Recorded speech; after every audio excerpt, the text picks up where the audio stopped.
Hello, hello, hello. It's me again. Game engine again. Actually, just a little bit ago, I was kind of playing around with shaders and decided that I wanted to fix up the anti-aliasing, or fix up the aliasing that I saw on these pixel art sprites that I had loaded, just for fun. So I went and Googled how do you do that, which is like pixel art magnification for anti-aliasing. And I found a helpful tutorial on some guy's website. Here we go, texture magnification anti-aliasing. It's the sort of thing that you don't really think too much about, but like if you engage OpenGL's hardware anti-aliasing, that form of anti-aliasing only really helps you on the edges of objects. So in 3D space, when you've got a model, it'll help you get rid of the jaggies on the corners. But you still have to contend with the fact that there's lines in between all the pixels on pixel art. So I found this guy, what's his name? Vergardnasum, was really, really awesome and came up with a texture magnification anti-aliasing shader algorithm, and then freaking posted it on the World Wide Web, which is pretty dope. So I took and made a slightly modified form of it here, and now when I do pixel art stuff like Madeline here, you're not getting those jagged inside the sprite. Though I guess if you're being picky, there's some blending problems in between the pixels. That's just because I'm working in sRGB and I'm performing a linear blend operation between the two pixels at the edge. So the color kind of comes out wrong, but that's not super important right now. I was just kind of having fun. Later on, though, before one of the next big steps that I'm going to need to take in my editor or in my engine is to get frame buffers working. Get an API with which you can create and sample textures that you rendered to in a frame buffer. But that's kind of a back burner item for the moment. I'll just leave. Should I leave the Anti-Aliasing shader on? Oh, there's some interesting artifacts introduced on Mr. Hollow Knight here. It kind of looks like frosted glass a little bit on the pixels. That's because the algorithm that I'm using kind of counts on the use of linear interpolate, or sorry, it counts on the use of nearest point sampling. So when you bring in the texture, it assumes that the texture does not have a filter on it, and this one does. So if I wanted to make that better, I could go into the scene file, find Mr. Hollow Knight here, and make him use nearest. Though I only actually need to change the mag filter. I just changed the min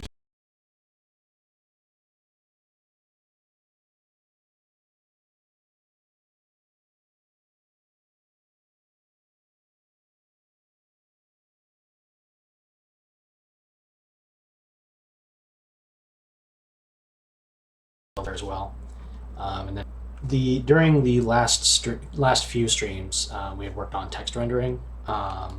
So that involved generating a texture atlas from a true type font using the MSDF Atlas Gen library, and then taking the metrics of each character and figuring out how to assemble a string.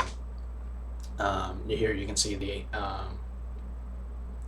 regular glyphs as they appear in the atlas. Figuring out exactly where to put each one of those vertices, where to sample from the texture atlas, and so on and so forth. How to deal with kerning, which is the when a font artist takes and decides that two letters should be closer or farther apart from each other on a case-by-case basis, so applying that. And last stream, I had done a simple algorithm for handling centering and stuff like that.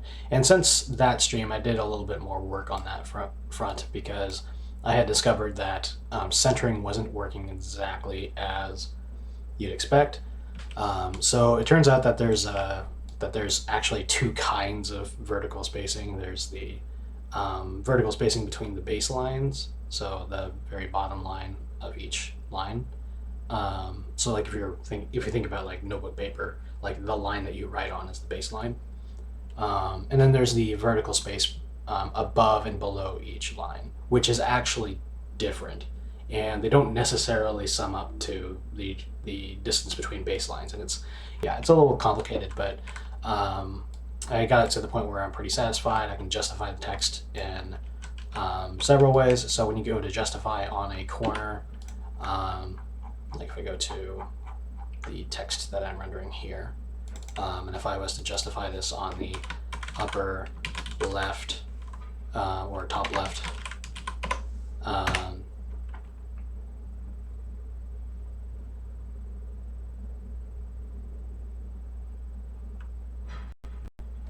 the very top left kind of lines up as if it was in a text box. Like if you were like an illustrator, you'd imagine that this would be a text box. The upper very left corner is in the right place, and so on and so forth. So I'm pretty happy with that. And even though there's still some things that the text probably needs, I'm going to be putting that on hold for now. It's not as important as getting the things together that we need in order to start working on a editor. So what is left? So in the editor, I'll need the ability to render text, but I will also need the ability to render sprites. And even though I've got a simple renderer going that batches sprites together, I actually didn't implement sprite rendering from code. All I did was implement the sprite component so that you can attach, if you go to a scene file, you can attach sprite components to objects. And then add code that goes through all of them and renders them when you go to draw the scene. I did a little bit of rearranging of the code here to make this a little bit cleaner. Now the renderer 2D has got a file for system management, a file for text rendering, a file for sprite rendering. But yeah, what I have going right now is just that whenever you go to draw the scene, it'll draw the sprite components. I actually do need the ability to draw graphics from code, because when I go to draw the UI for the editor, I need it to be from code so that I'm not like having to load up a scene file in order to just handle simple things like a panel or an icon or whatever. So that's what I'm going to be doing right now. Taking a look at the renderer 2D API. Let me auto hide the output there, get it out of the way. We've got some public functions now. We got draw text, which is where you programmatically draw text. I currently don't have a text component. I might add one in the future, but I don't care too much about it right now. And we've got the sprite component management stuff. So the method for deleting sprite components, the one for getting the list of entities with sprite components, the serializing, deserialize methods. And actually the serialize method I have not written yet, but I don't need it right now, so I'm gonna deal with it later. So I just need to add another API call here.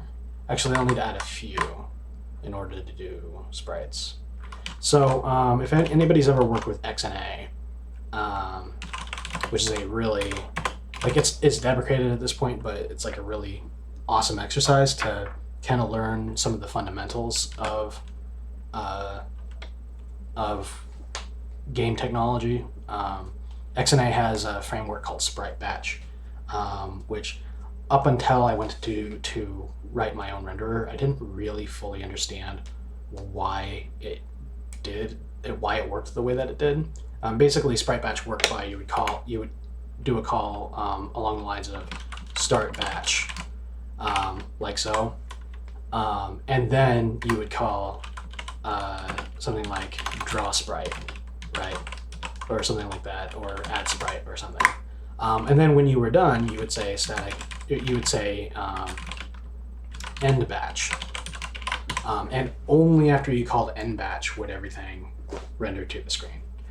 Now I understand that the purpose of this was to reduce draw calls.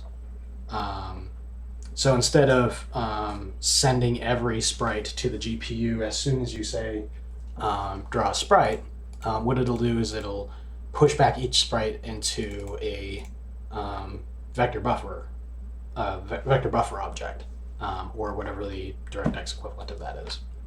And then when you go to end batch, it would actually flush all of that pre-transformed sprite data to the GPU, and then the GPU would draw that. We're going to do something similar. Basically, we do like start. I don't know if I like the term start batch, but we'll need to do like a start call and an end call. And in between those, we do draw sprite. I do like the name draw sprite. How about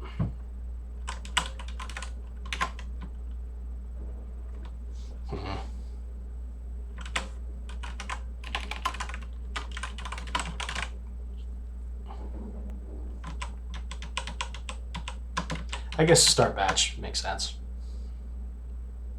Start batch and end batch. Yeah, that's good enough. I don't need to play word games for too long on this one. Start batch, end batch, pretty self-explanatory.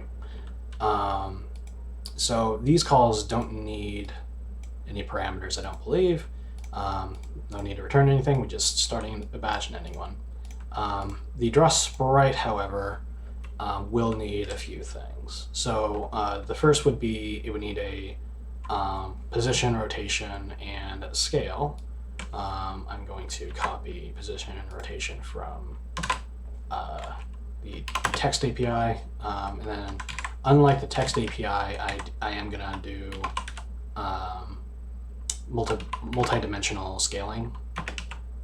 So we'll do a vec3 for the scale in this case. So this will be similar to how we do transforms and position, rotation, scale for the entities themselves. But because we're doing this from code instead of from the entity API, we actually have to provide that into the method ourselves. And then for the moment, I'm going to give it a texture and UVs to draw. And I say for the moment because ultimately I'm going to have it accept a material file instead, which will include not just the texture, but the shader and the uniform data as well. But that's something that's going to hold until I get an editor going where I can make a interface in which you can design a material. So that's going to come later. But for the moment right now, we're going to take a graphics texture handle, and we'll take a GLM vec2 for the UV. Except for, hang on a moment, I need more than one of those. How do I want to do that?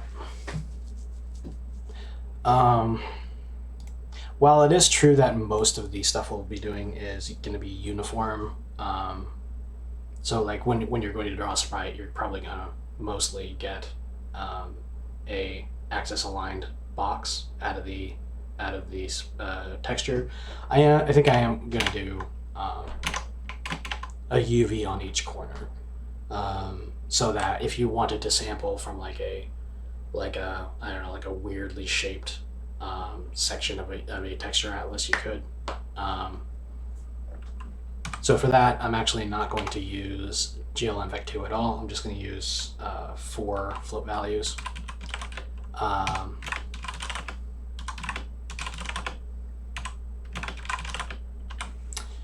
The reason for this is because, oh, what's going on there? Oh, okay, it's just IntelliSense being weird for a second. I prefer to do bounds when I'm talking about 4 different corners, because that's less data to copy, and you can just assemble the 4 corners from 2 of these values anyway.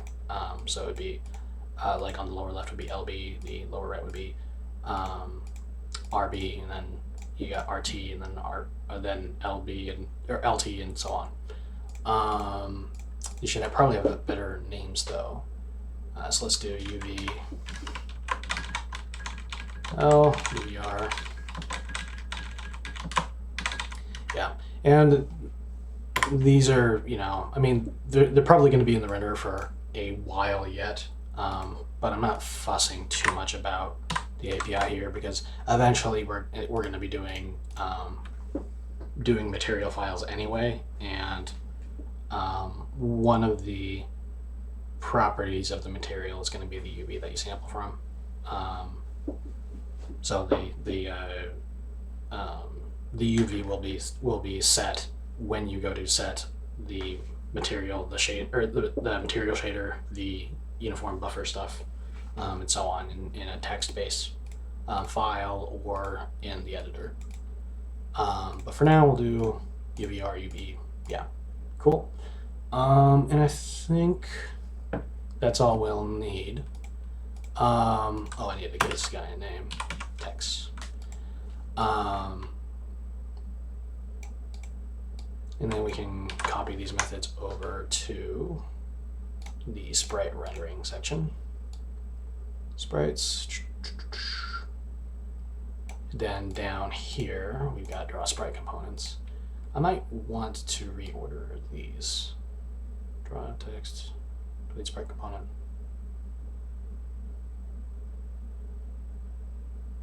Yeah, I think I'm going to take, I want the sprite component management stuff down below. I think I'll take this whole section and move it up to the top.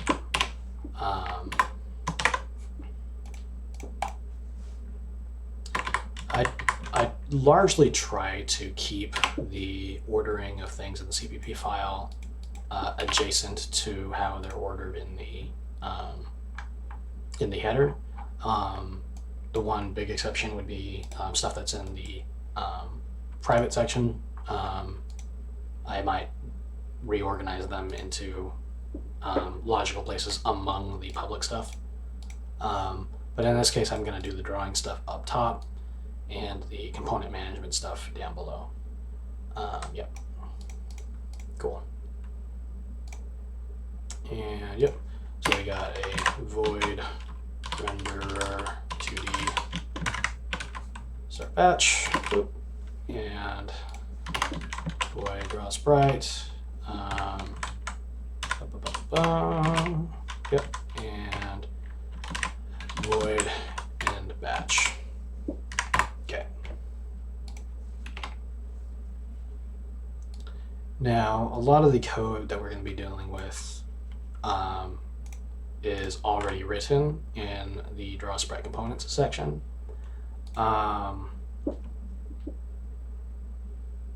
So what I think we're going to do is I'm actually just going to move all of this code from the draw sprite components section into draw sprites. And then I'm going to break the stuff that has to do with starting the batch into start batch, and the stuff that has to do with ending the batch into end batch. And then within draw sprite components, I will refer to this API to do the drawing of these sprite components. So this should be an easier task today. Okay. So the first thing is I now need the sampler slot to survive more than one function call. So I'm going to need to move this out and put it like up here. Static graphics texture handle sampler slots. So this represents the not the texture slots where you can bind up to 16 or 32 or however many textures that your platform supports. This has to do with, if we go into the batched textures GLSL header, this is where I do all my batch texture shader stuff to make it so that you don't have to think about whether you're doing a batched texture or not.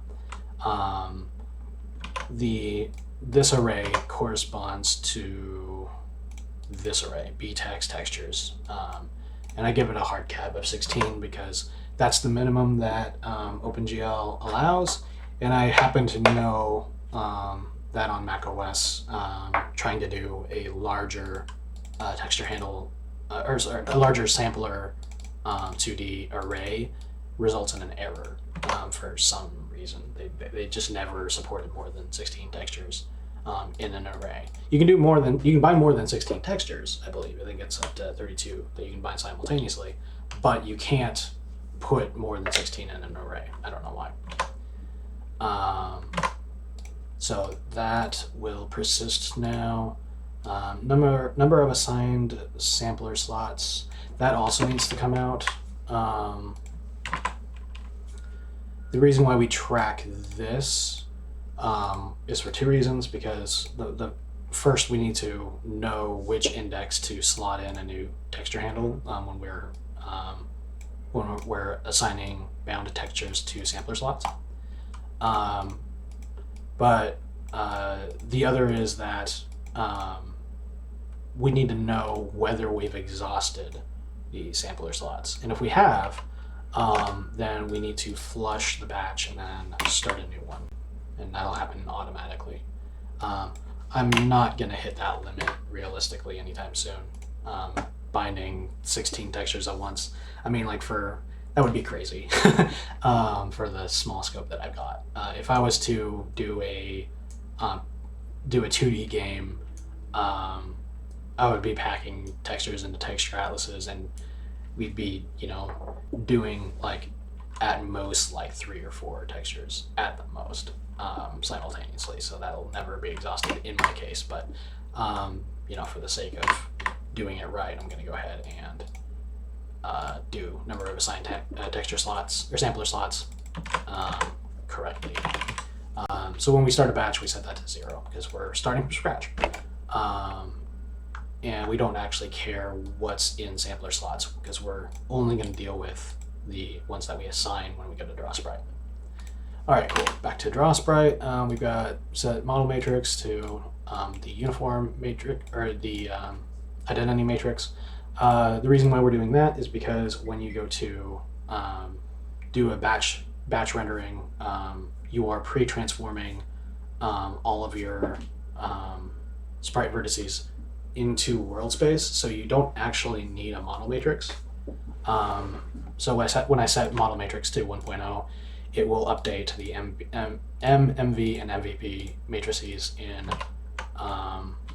enterprise.glsl, so that when you write a shader, you can just use the MVP matrix like normal, and it'll come out correct.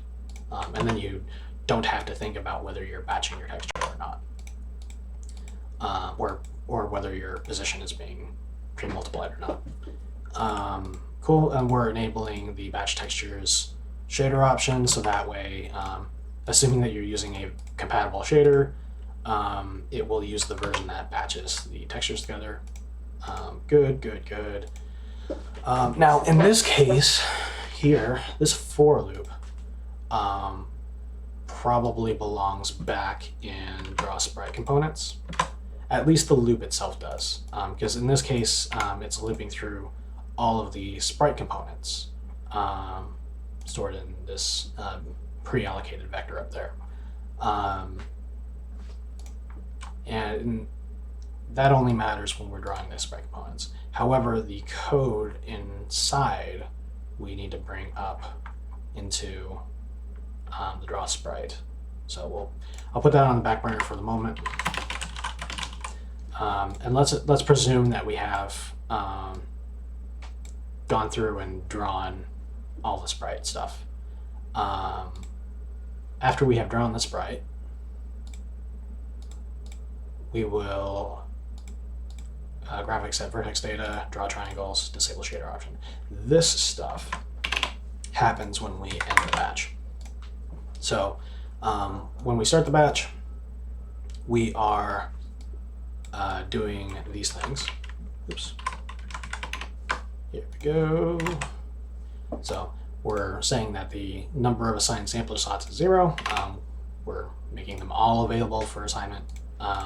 We're setting the identity matrix, and then we are enabling the batch textures shader. The shader itself is actually going to be assigned prior to this call. So whatever shader that you bind before invoking renderer 2D start batch, that's the shader that will be used when you in your batch. And then after we've done the rendering for every single call to this, pushing back a new sprite, then we will push the vertex data out to the vertex array and this renderer to review maintains a vertex array persistently for the purpose of drawing more quads. Got a fly or a fruit fly flying around. Yeah. So we just push it back into the vertex. We say draw triangles, and then we do it times the number of sprites that we've just loaded. And this will need to differ because what I was doing before is I was just inside of the loop for rendering all of the sprite components. I was just rendering every single sprite. And so I would say draw triangles, this is the array, do 6 times the number of sprites, elements pointing to vertices. So what that means is that every quad has 4 vertices, but it's got 6 indices because it's got you got 2 triangles, so you got 0, 1, 2, 2, 3, 0. There's 6 indices there. But what we're going to need to do in this case is we're going to need to replace this element with the count of drawn sprites. So let's add a global variable here. So we'll do static, I guess size t, because we'll be, there could be a significant number of indices, because if you're doing like, 1,000 sprites per batch, and that's not necessarily unrealistic, depending on how big your level is, and how many sprites, how many quads fit on the screen, then you might actually have a ginormous number to plug into here. So I'll just use size t and catch them all. We'll do num, let's say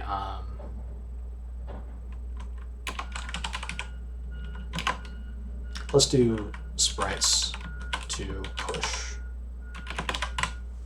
and that'll be like a count for how many sprites we have pending to push to the GPU. And I have a habit of just like picking a name on the fly and then coming up with a way better one later, so I don't care if it's particularly hard to parse in this case. So whenever we go to draw the sprite, we will say sprites to push ++, and that'll increment the number of sprites that we need to push. Now down here, we will, instead of doing sprite component count times 6, we will do sprites to push times 6. Because yeah, when we get the drawing code, move it up into here, the sprite component count will implicitly be equal to sprites to push. And then when I go to do culling, which I haven't done yet, but it's a pretty important thing to do, culling will automatically adjust the number of vertices we send to the GPU. That means we have to replace the sprite component count for sending the vertex data as well. Cool. So quad VAH quad vertices.data. quad and size 0 for the offset. Quad sprites to push times 4, quad VAH sprites to push times 6, and 0 for the offset. And yeah, then we disable the batched textures shader option. Yeah. Cool. I got it. Got the fly. Sweet. Not sweet for the fly, but sweet for me. That's not going to be bugging me anymore. All right. So now we need to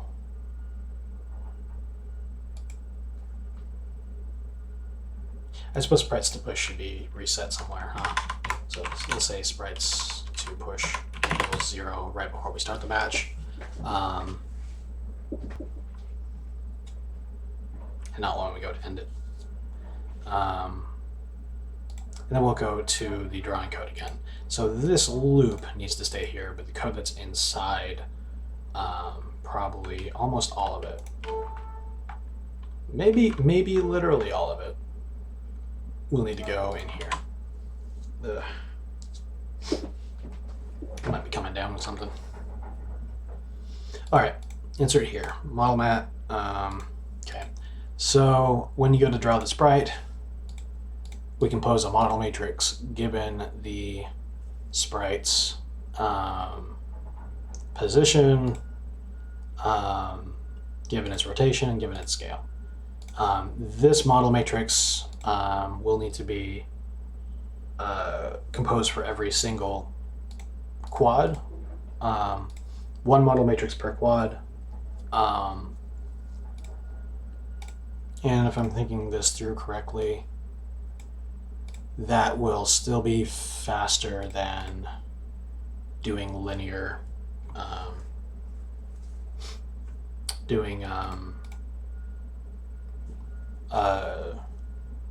what's the word I'm looking for? Not linear math, but just like working directly with the vectors. Trig, that's what I was thinking of. Using trig to do the rotations and stuff. Because we're talking about 1, 2, 3, 4 different vertices that needs to be transformed in 3D space. So yeah, it's faster just to do the model matrix each time. The position needs to be the position that we provide here, and the rotation needs to be the rotation that we provide here. So I need to substitute all of these. I'm gonna preserve though what I had used before, because I'm going to need to pass this data along to my draw sprite call when I get sprites going in draw sprite components. But for the moment, we're not going to bother setting up the API call down here. We'll just get the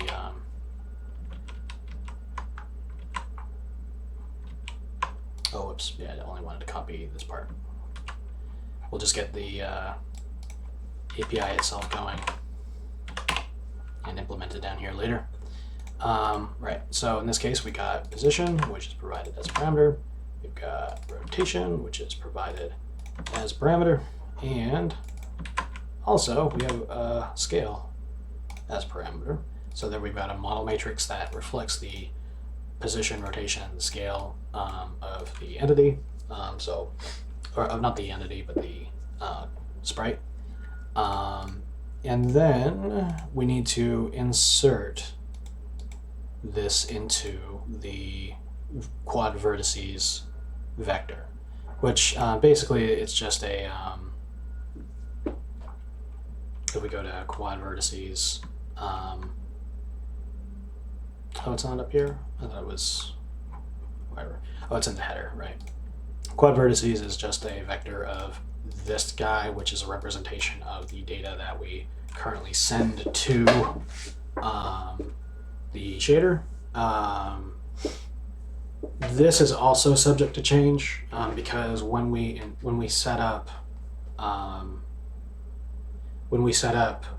material files, we're going to need to do something instead of just sending the same int for in texture. It's a little complicated to explain why, but some sprites might have multiple textures in their material shader, and I presently don't have a way to handle that right now. It's literally just hard-coded to be a single in texture. Later on, I'm going to need to get these to be a variable number of, and that's going to take a little bit of work and rethinking about how I do my graphics API, but I'll come back to that in the future. For now, we need to index in, and instead of doing I was the sprite component count as we're going through all of the sprites. In this case, we are incrementing the number by incrementing sprites to push at the very end of this loop, or at the end of this at the end of this call, because draw sprite will be called in a loop for every sprite that you need to throw in programmatically. So in this case, we can just replace with sprites to push, because we don't increment this until the very end. This will start at 0 for the first sprite, and it'll be n-1 for the nth sprite. Cool. So we multiply by 4 to get the starting index in the array for the first position element, and there are 4, and then +1, +2, +3 to get the subsequent vertices. All sprites right now are a 1 by 1 world size by default. Applying a scale will give you different dimensions. So the scale in this case is, oh, you know what? It occurred to me that I don't need this to be a vec3. I automatically in my head did a vec3 because that's how the entities work. But in the 2D space, there's obviously no depth. So, and we're doing the scale before we rotate anyway. So this could actually just be a vec2 now. And then when I go to do the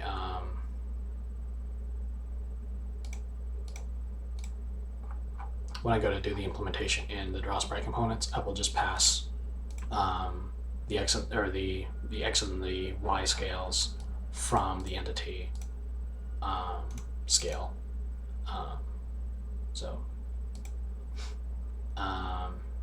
Yeah, that would look like dot x and then dot y. I don't think we have swizzling. Do we? Oh, you know what? I think I can. I can just do xy because this is a GL. This returns a GLM vec3. So yeah, I'll come back to that later. But let's head back to the header and make that change. Where? Up here. We'll do vec2 this time. Cool. And now scale is 2D. That means we gotta redo the model matrix, the scale, because before what it was doing was taking a mat4 and doing a 3-dimensional scaling on it. Is there a GLM scale that works for this?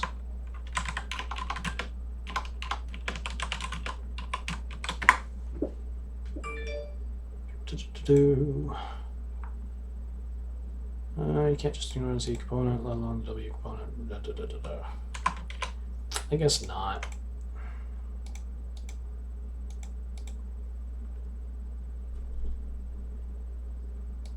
The when you call GLM scale, it technically does a right to left, so it's like it's as if you're constructing a scale matrix and you're putting it on the right side and multiplying against the matrix down here. So the idea is that it's kind of like a call to transform the translation rotation matrix, if that makes any sense.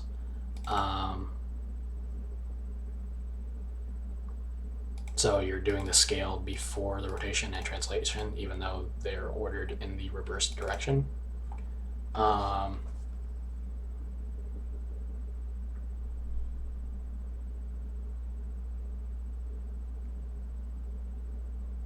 Yeah, so I guess I literally will need to just cast this to a vec3, because there's not a way for me to do I'm doing it into a map4 anyway, which is going to put it in 3D space. So even though I'm passing in a vec2, I'll just go ahead and do glm vec3 now and do a 1 on the last element, or sorry, a 0 on the last element. And so it'll be like we're scaling z. Yeah, it should be a 1 technically speaking, but it doesn't actually matter because z has 0 depth. Cool, and then that should work fine. All right, now we've got all the positions being multiplied against the model matrix. The gist is that the sprite will be 1 by 1. So they all go about the center, the origin, negative 0.5 on the left edge, 0.5 on the right edge, and same on the bottom and top edges. Putting in the 1 at the end because we're going to be doing a vec4. We're doing a vector times a model matrix, and then we cast it back down to a vec3. And then the sprites to push, let's take a look at that. Or sorry, the UVs.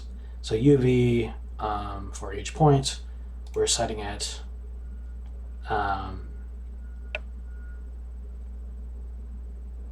UVs 0, 1, 2, 3. So in this code, this is looking up the UVs stored in the component. That's not valid anymore. So let me take and paste a copy of this down in the draw sprite components method as a reminder of what I need to pass there. But in this case, we need to, oops. There we go. In this case, we need to get the UV from the parameter we passed. So we passed in the left, right, bottom, and top. And that way, we're not passing in redundant numbers. We just need to construct them here. So this is going to be a glm 2. And then we're starting on the lower left corner. So that would be the UV left edge and the UV bottom edge. And it's as simple as that. We just got to do the same thing for each of these guys now, with the difference being that we're going in a clockwise direction, so we need to change which edges we care about. So we start on the lower left, lower bottom, we go to the right bottom, then we go to the right top, and then we go to the left top. And that gives us the UVs all around in a circle. Based on the left, right, bottom, top, we are provided in the API. So actually, this would give us an axis aligned sampling from whatever texture we provide. I'm not going to fuss too much over that because for our purposes, that's fine. My first use case is going to be to use this code to draw the UI for the enterprise editor, and then after I've gotten an editor going, I can switch this API to use material files instead, and then we can worry about doing more contorted UV sampling. If there's ever any use for that in 2D, which I kind of doubt. But moving on, we've got the position, we got the UV, and then we got to deal with the texture. So this code being ripped from the draw sprite components call. Currently, we'll just set the. It'll check to see whether or not we've already bound the texture that we want inside of the sampler slots, and if it does, then we just kind of move on. Otherwise, we go ahead and bind the texture and put it in a sampler slot. And the bind texture calls is pretty smart. So this is in the graphics API right now, so not in the renderer code, but in the API with which you build renderers. What it does is it will, on a rolling basis, try and fill up the OpenGL texture slots as maximally as possible. So if you call bind texture on a texture that was recently bound, that hasn't been unbound, then it doesn't even call OpenGL code. It just gives you the texture handle of the texture that's already bound, and you can use it. So cool. So what needs to change here is this guy. Instead of using sprite components dot texture, we're going to be using the parameterized texture handle. So that's going to be, I think it's just called text. That should probably be called texture if I'm being consistent with my other APIs. Let me rename that real quick. And then we just say if texture equals sampler slots at j. And now that we have gotten rid of the outer for loop, I can actually make this I, and I'm gonna do that now. Yep, that looks good. Bam. So now we're doing if texture equals sampler slots, quad vertices at I times 4 plus whatever offset equals I. So the point being that in quad vertices, index is the index into, going back to the batch textures header, it's the index into btext textures. So we bind the texture to an indexed sampler in this array, and then the vertex itself will encode which index to use to decide which texture to use. And that way that's how you get multiple textures in a single draw call with multiple sprites. Good. And then down here we need to do the same substitution. So sampler slots I equals, in this case we just do texture instead of looking up an index into a sprite component. So the sampler slot now will contain the texture handle, so we know that sampler slot at whatever contains whatever texture handle in case we come across it in the future. Then we will bind it to btext textures at index I. And this is literally the name of the uniform sampler 2D array. I suppose to make this a little bit cleaner, we could say texture and then sampler slots texture. That gets the point across a little bit better, is that we're doing this and then we are tracking that we did it. Cool. And then quad vertices at index equals I. That's still accurate because now I is whichever texture sampler slot we just used, and then we increment the number of assigned sampler slots, so that we know that it's in use next time. Good, that's looking good. And then we do sprites push plus plus to say that we've got another sprite in the array. So I think that's probably it, though something is bugging me about this code. I feel like I've forgotten something. So we bind it, we store the texture handle.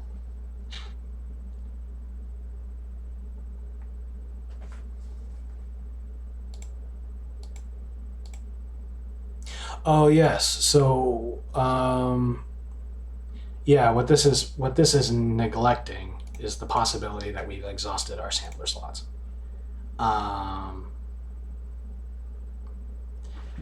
So if I equals number of assigned sampler slots, just means to say that none of the samplers stored, or none of the samplers currently slotted in the sampler 2D uniform array, none of them contain the texture that we want to use.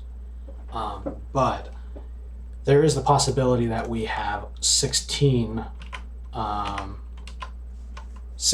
texture samplers already assigned. And if that's the case, then we've run out of places to bind to in the uniform. So what we need to do in that case is we need to flush the batch and then start a new one. I'm going to put that on the back burner for the moment. It's more important that we make sure that we get the renderer working again with the new version of this API. But I'm going to do a check here as well. If I equals number of assigned sampler slots, if I equals, or to gut check myself, greater than or equal to 16, which is the hard-coded number that we're going to have to use. Then I'll say to do flush batch, and then we start over. And then the rest of this code would just take over from the flush batch, but number of assigned sampler slots would be 0 again, and we would set I to 0. We'll come back to that later. But yeah, the rest of this is looking fine. Now let's just get the draw sprite components working. So we are looping through all of the sprite components right now. We're not bothering with culling yet. What we need to do is we need to call, well, before this loop, we need to call begin batch, or start batch. I think begin batch would be better. It's rolls off the tongue a little bit better, so let me rename that. Begin batch. What alliteration.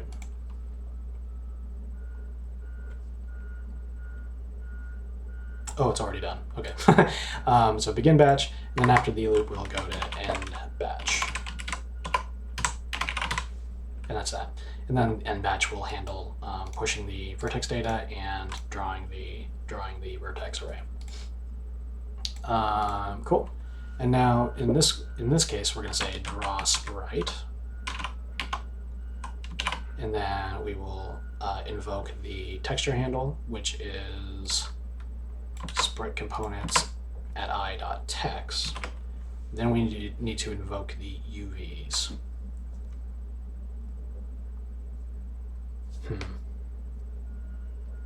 It's occurring to me now that the UVs are stored in a vec2 form to begin with. Going back to, for this example scene, going into, let's pick on the Hollow Knight component. The UVs are stored as XY pairs presently, and they're currently all just 0 to 1. They might be something slightly different later. I'm now wondering if I want to change this to do instead of pairs, if I did left, right, bottom, and top, be half as many numbers to encode. It'd be a little bit more natural. You don't have to duplicate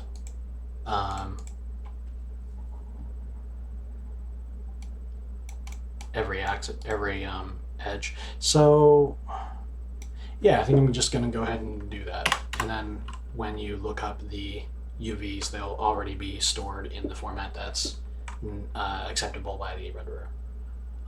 So we'll do L, which will be 0, R, which will be 1, bottom, which will be 0, top, which will be 1. It's a lot easier.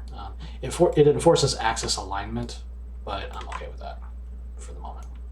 Because eventually this won't even be serialized as the component data. Like eventually when you go to use the material system, the material itself will handle UVs of the sprites. Wait, will it? That doesn't make sense. Actually, no, it won't. Yeah. UVs will still have to be handled in the sprite component. Yeah, I just wasn't thinking that through. But yeah, the material will handle all the details about like how to draw, and it'll be used in many places besides sprites. But yeah, whatever. I'll still do axis aligned.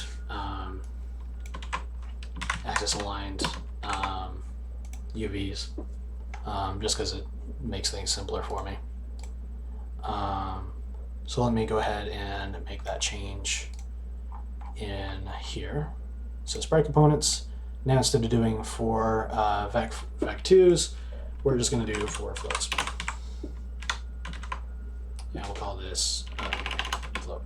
We'll call this UV bounds. We'll do left, right, bottom, top.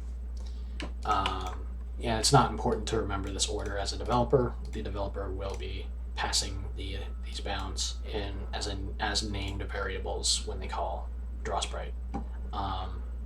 And the editor itself will handle LRBT on the scene files. Okay.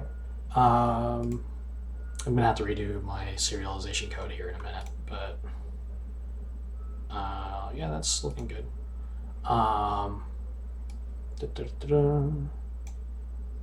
Do I need to change sprite component somewhere? No, I don't. Okay, cool. So back here, we've got the texture. Now we got sprite components at I dot UV bounds dot UV bounds at 0, which is going to be the L component. So I'm going to want to probably spread these attributes out over several lines. And then we'll duplicate this guy. There we go. A few times. And so we've got left, right, bottom, top. And then what's next on the docket? It is the position. So for that we will do scene manager get any position at sprite components at I.id, bam. And then we need the rotation, which, same difference. And then the scale, which the entity scale is a 3D scalar, but I believe I can just use swizzling. GLM vec. No, doesn't it? Dot x. Oh, I thought you could swizzle xy out of a vec3. I'm actually very sure that that's a thing, so I'm going to quickly Google it. Swizzling.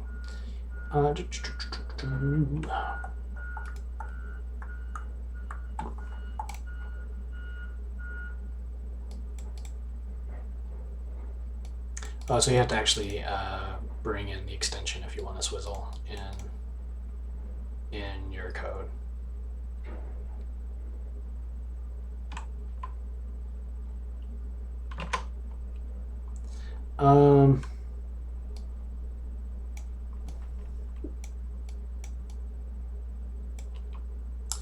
This is like literally the only place in this file where I want to swizzle.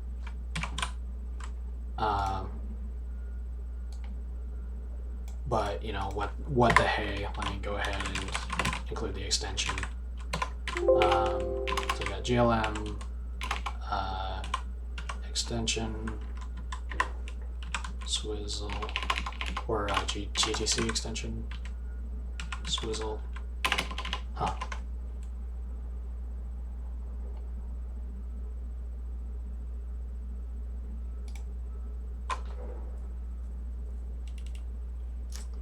That might be.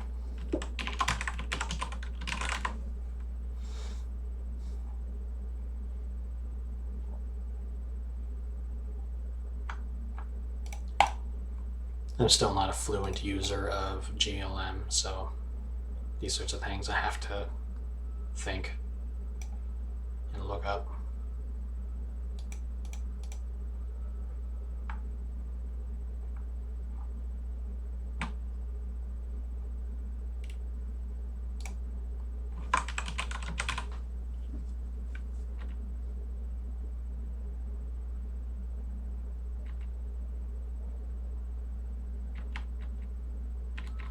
Oh, okay.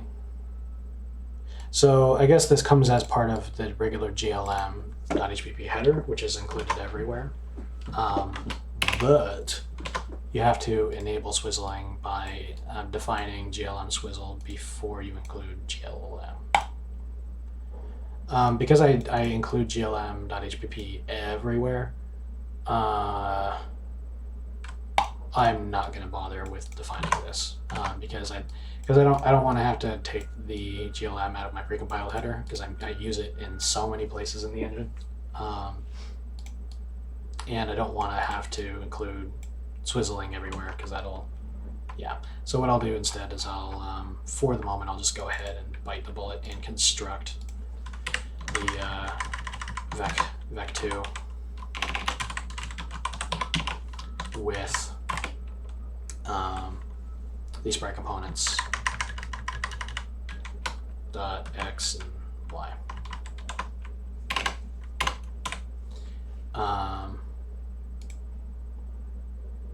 Too many arguments in method call.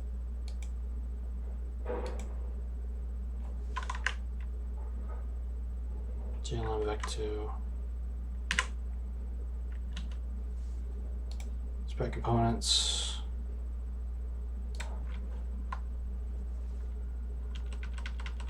Oh, what am I doing? Okay. Here we go. So, sprite components at I.id. I think I've forgotten. I think I've screwed up the lookup, and instead of thinking through it, I'm just going to undo until I've gotten the value back. All right. So, get entity scale. Okay, so this whole thing gives me the scale vector. So what I'll do is I'll do .x and then do .y. And what if I can just do aggregate initialization on this guy? I can, great. That makes it a little cleaner. I don't have to do vec3 in the beginning. And I can do this.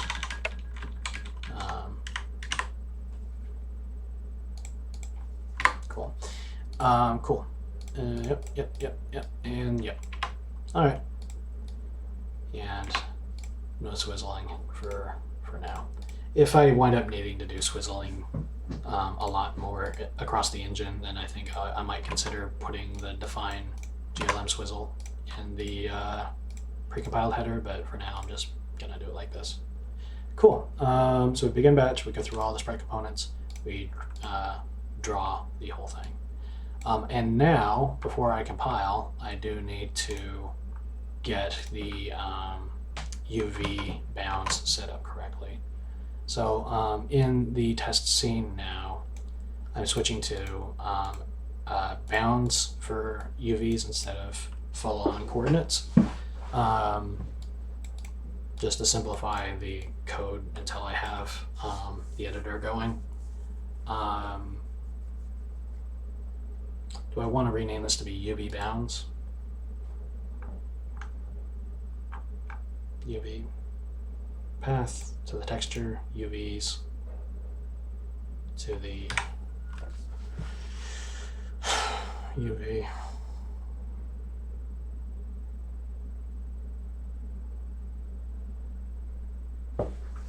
Yeah, I don't know.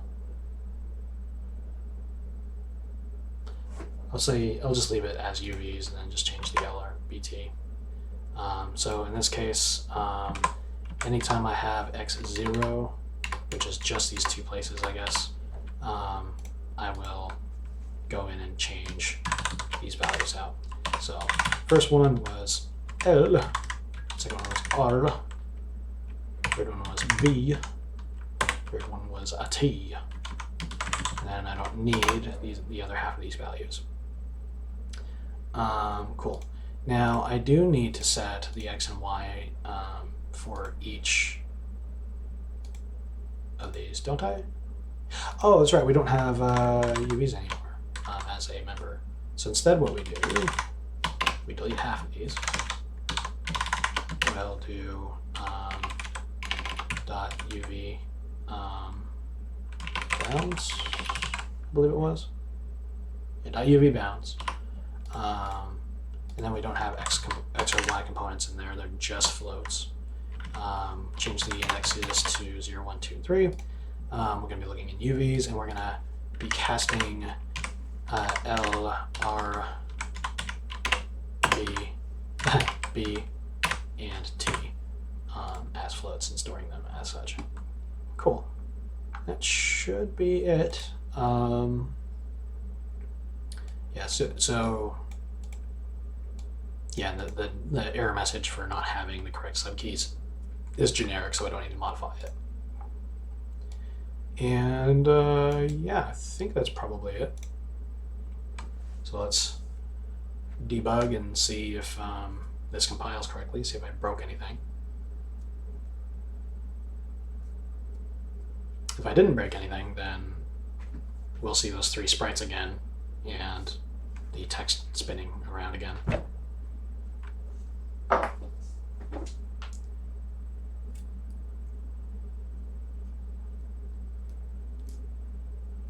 Oh, come on.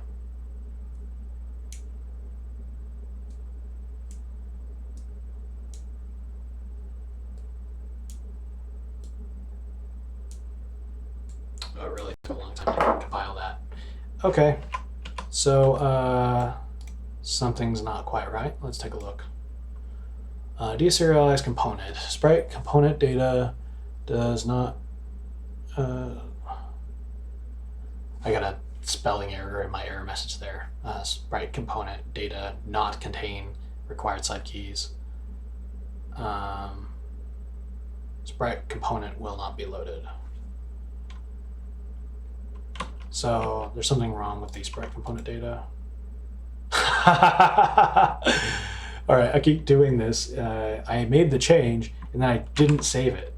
So it was trying to load the old style again. Let's do this again, one more time.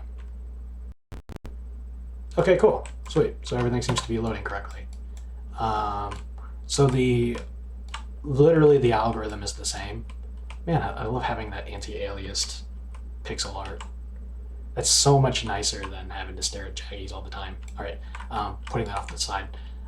Yeah, we've got the API moved to using the begin and batch calls. And now that I've got it, I could probably do the same with the text renderer. Because the text renderer right now literally just does the batching directly. It could probably take advantage of the begin and end batch and submit the geometry via that API, simplify its code, and then centralize that code so that way I can, when I go to change the change that algorithm, it'll affect the quads rendered from text as well. Yeah, let's take a look at that real quick. All right, so here's the text rendering code. It's literally just the draw text method right now. I don't have text components, but I might in the future. So first thing we do is we bind the texture for the atlas to in-text, and that's another thing that I'll need to improve, is that it currently it's currently not compatible with materials, which, yeah, there's a whole bunch of scaffolding code going on here, just to allow me to create an editor. But we bind the texture, we set the model matrix,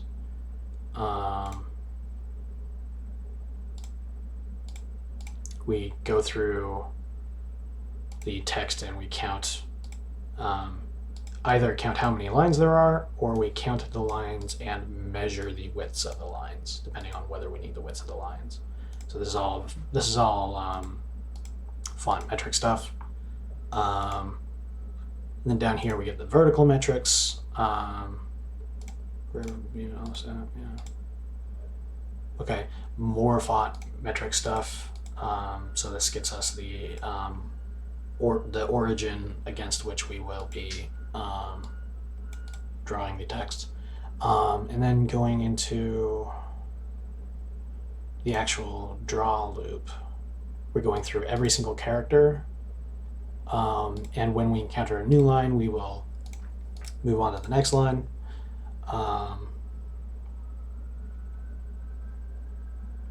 And for every line, we will calculate the offset of the character. Though, you know, like, I guess it being this might be a little bit of a waste, because what it's doing is that for every character in the string, it is calculating the x offset, which is actually the same for every character in a line.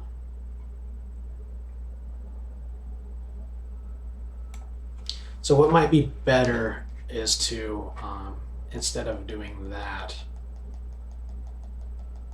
if we were to do this calculation, cursor pause plus x offset, up here, and just make it part of the x offset.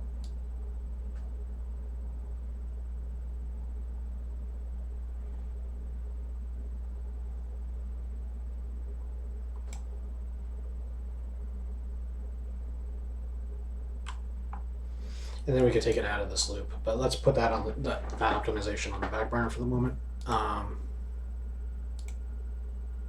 just think about the rendering code. So presently the position is calculated in this way. We start with the position of the text, itself, so the point against which the text is being rendered. We get a rotation matrix from the quaternion that we provide.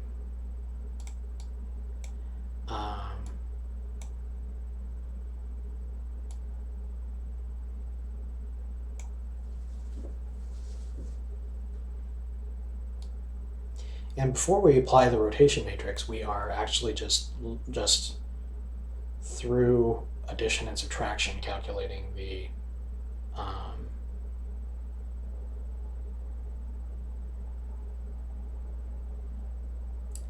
the size of the character.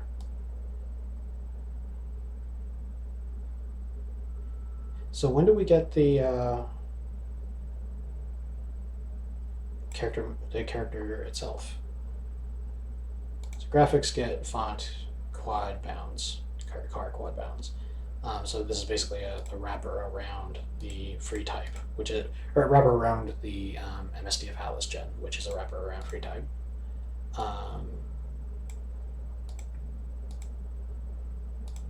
So LRBT is going to be the left, right, bottom, and top bounds of the quad. In order for this API to plug in to, or to take advantage of the new renderer 2D API, we would need to convert left, right, bottom, and top quad bounds into a position, and a 2D scale.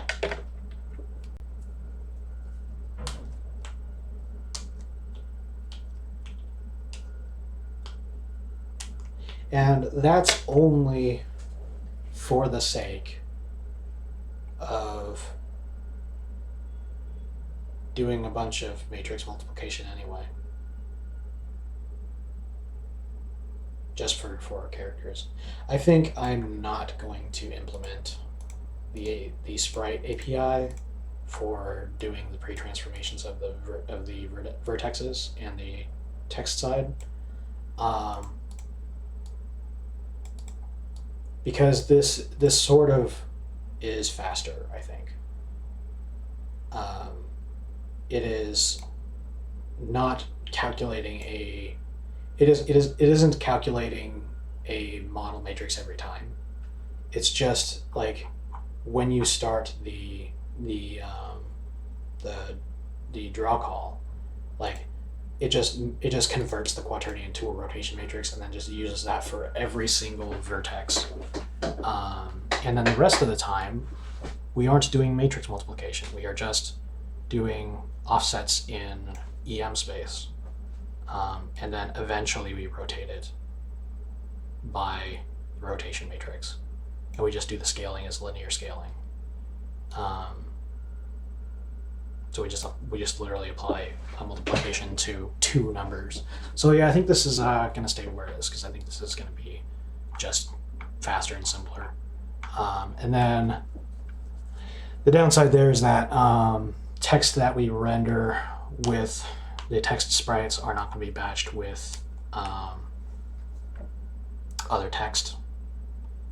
I mean, like you could make the argument that that this API should do batch textures, and then that way, if you have a whole bunch of text in your scene using like text components, not that I have those yet, but if you did text components, then you might want all of your text to be rendered in a single draw call, regardless of which font it's using and regardless of which component it is. Because right now, if I was to just plug this code into a text component, it would be a draw call for every text component, which isn't great.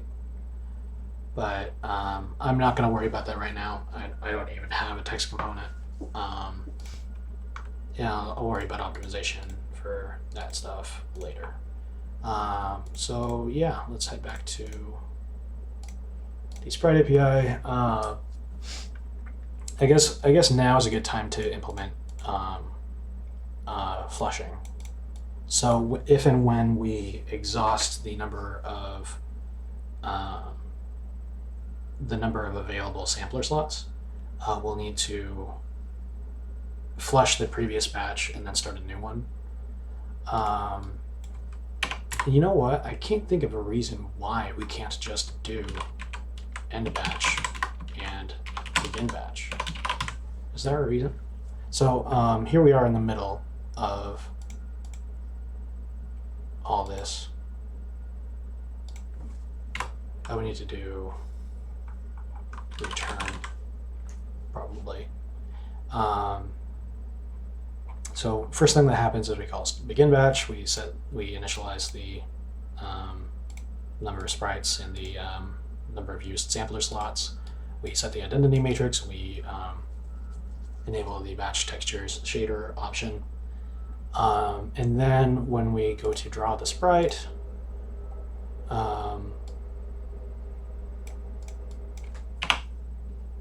we get the model matrix. We do all this transforming.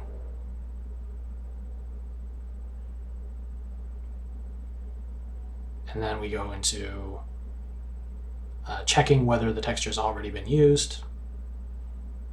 And if it hasn't, we go to bind the texture, and it's at this point that we check whether we even should. So the first thing I'm picking up on is that this is out of order. I should do these checks first and then do the CPU side vertex transformations.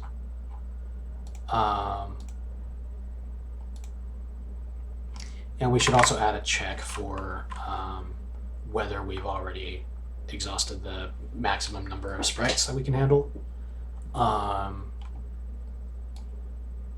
which is, I'm trying to remember if we store that anywhere. Make sprite components. It would be available as sprite components.size. So let's start there. If actually, you know what? We wouldn't do this at the top. We would do this at the bottom. So after we have done all this stuff, we go sprites to push plus plus. We'll do if sprites to push is greater. Well, it should just be equal, but I don't know. I feel like there's a little bit of safety involved. If things go wrong, I'll do greater than or equal to sprite components.size. Because if the last quad that we push exhausts the buffers that we have created for staging this stuff, then we need to flush and start over. And so at this point, we surely can just say end batch and begin batch, like so. And then that'll set everything back to where we need it to be. And because it's the last thing, we don't need to do a return or anything like that. All right. And then dealing with textures, we are looking to see whether the texture is already bound to a slot.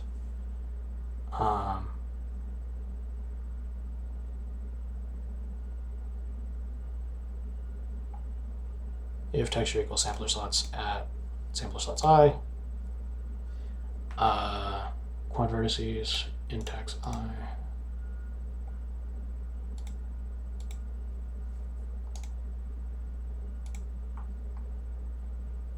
So it's at this point that we can identify whether the, so in this block, we know that the texture has not been assigned to a sampler slot yet. And now it makes sense for us to check that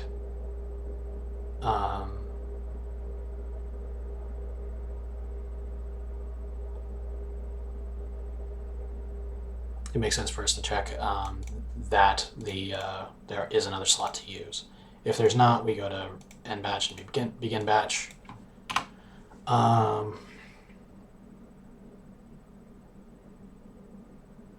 And what that'll do is it'll set everything back to 0. So we actually need to manually set I back to 0 now.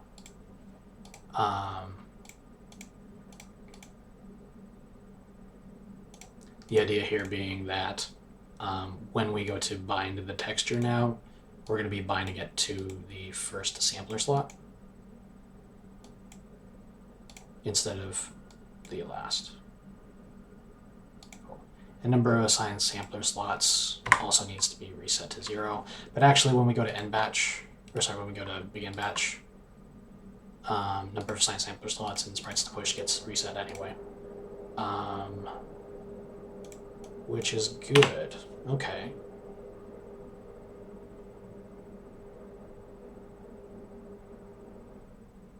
Awesome.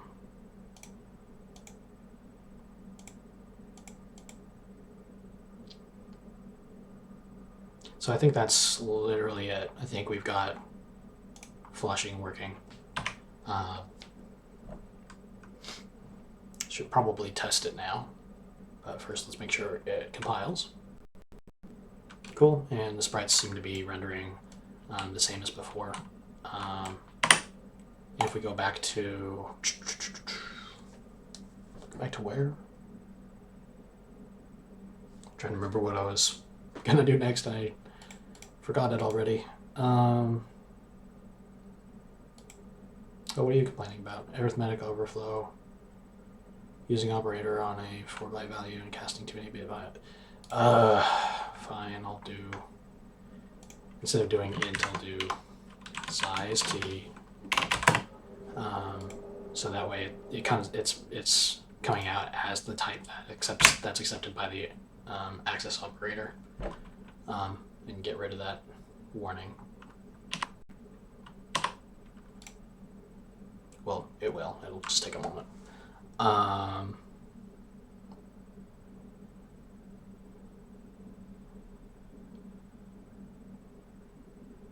I swear I forget what the next thing I was going to do was. Oh yeah, I was going to test this out. My brain is a little scattered. Right, so in order to test this out, I'm going to head to the game init, which is, this is the entry point into the game. And I'm going to change the maximum number of sprites that we can render to 3. Not to 2, because I'm currently rendering 3 sprites. Now that kind of poses maybe a problem for the text renderer, because I don't think that I have flushing set up at all for text rendering, and I'm doing way more than 3 sprites there. Let me review that real quick. Quad vertices.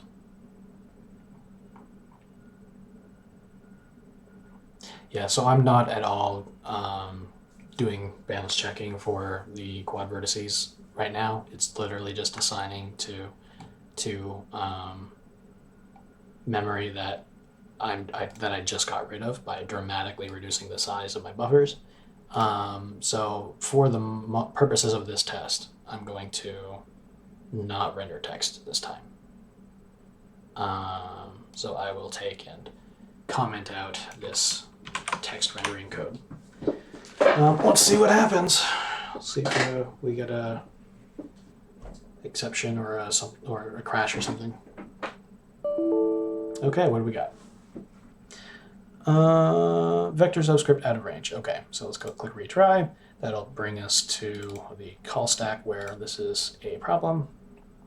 Oh, that's interesting. The problem is with setting up the UV bounds. Okay, so sprite component count is 0, 1, 2, 2. Oh, that's interesting. Okay. So sprite components. Oh, I'm getting an error because I've got 3 sprites in my scene file, and I don't have a place to store.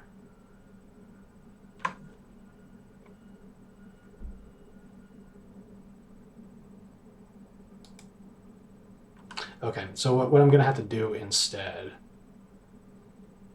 this isn't gonna work. I'm actually gonna have to use the API to do the test. The problem is that I am capping the number of quads to render and the size of my buffers with the same value.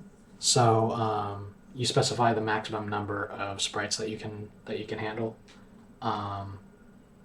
And when you go to load up these sprites from the scene file,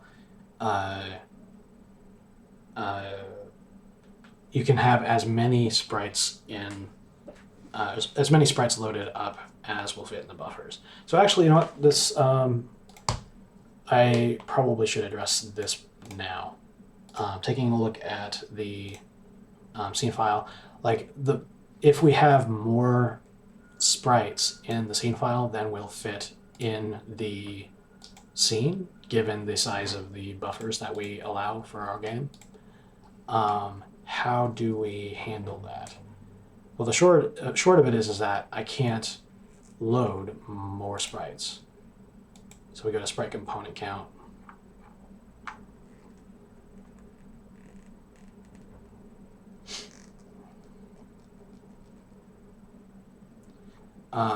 We're going to need to do a check for sprite component count when we get here. The deserialize method is called for every single component that we want to deserialize. So it passes in the node for the entity. So it passes in this data one entity at a time, or one component at a time, I should say. No, one entity at a time, because so you can actually specify if you want. You can make a format that stores more than one component. But we need to actually confirm if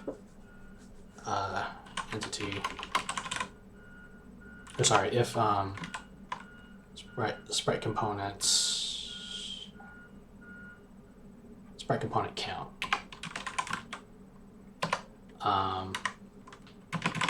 greater than or equal to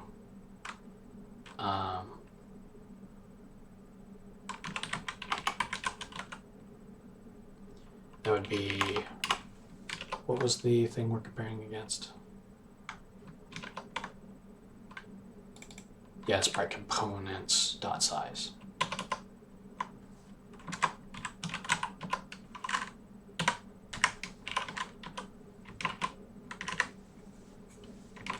Then this is the condition where we would load the next sprite. I'm on the fence though, because what I could do instead is I could just expand the buffer if we encounter that situation, and then report the fact that we had to do that to the developer so they know they need to make bigger buffers,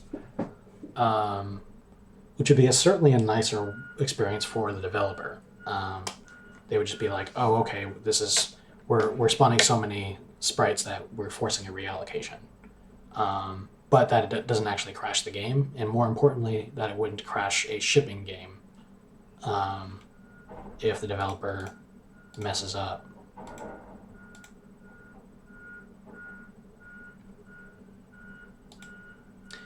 The only problem is that there's several things I need to resize. So there's the quad vertices. That's something that can be resized pretty quickly. But then there's also the index buffer. So actually the entire vertex array would have, array object would have to be redone. Because when we create it, we define, when we create the vertex array, the vertex buffer and the index buffer on the GPU, we are giving it the size max sprite components times 4 and 6 respectively. So for us to reallocate if we exceed the sprite limit, we would need to also create a new vertex array.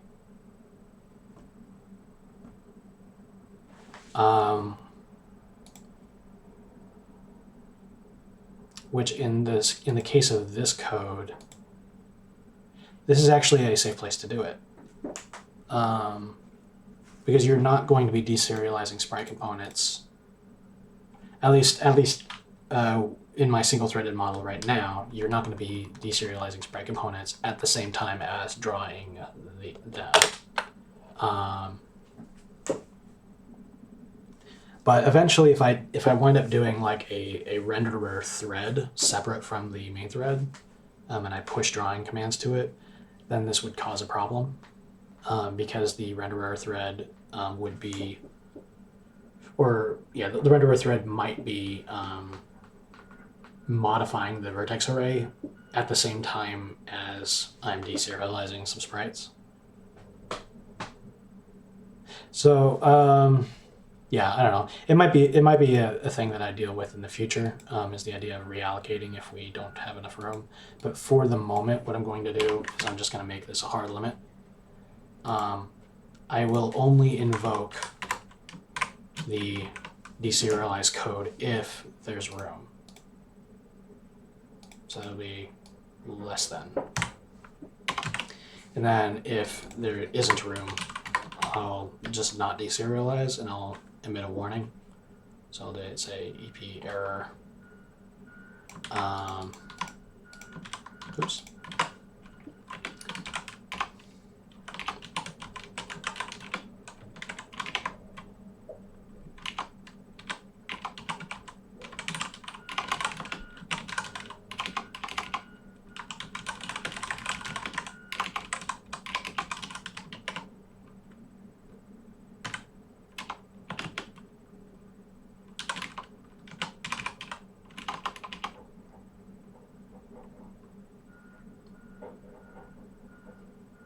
Yeah, and I don't think I need additional data for that warning. I think that's enough. And then when we go to return, we'll return false to indicate there was a problem. Okay, so that will probably solve the crashing that we saw. But it says exhausted sprite component buffers, but it doesn't let us perform our test because the what we wanted to test was the flush and rebatch behavior. So I will actually need to do this with the API instead, because I am capping the size of the buffer with the max quads that you provide the renderer 2D when you initialize it. So let's head into the development state. And let's just go ahead and try drawing some stuff. So first thing I'm going to do is I will get rid of the scene drawing code. I think I'll still load the scene, but yeah. I will need to load up some textures. So let's do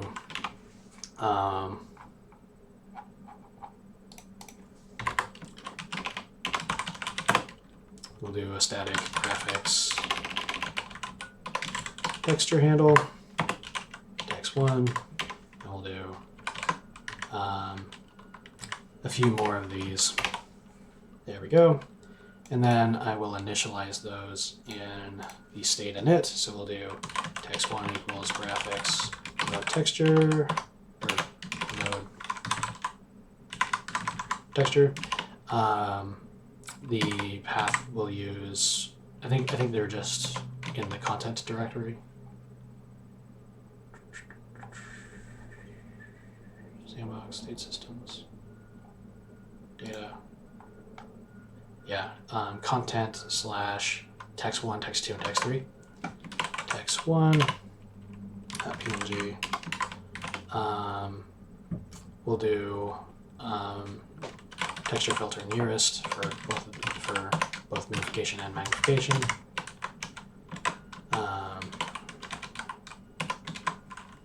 And then bitmap mode.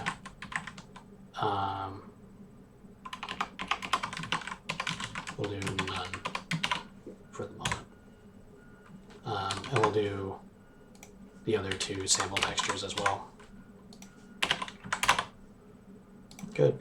Now we've got three textures with which we can write or draw to the screen. We'll go to the draw call, or the draw section. We'll continue to use the first person camera, and then we can do graphics.find shader, and we'll do the simple material shader.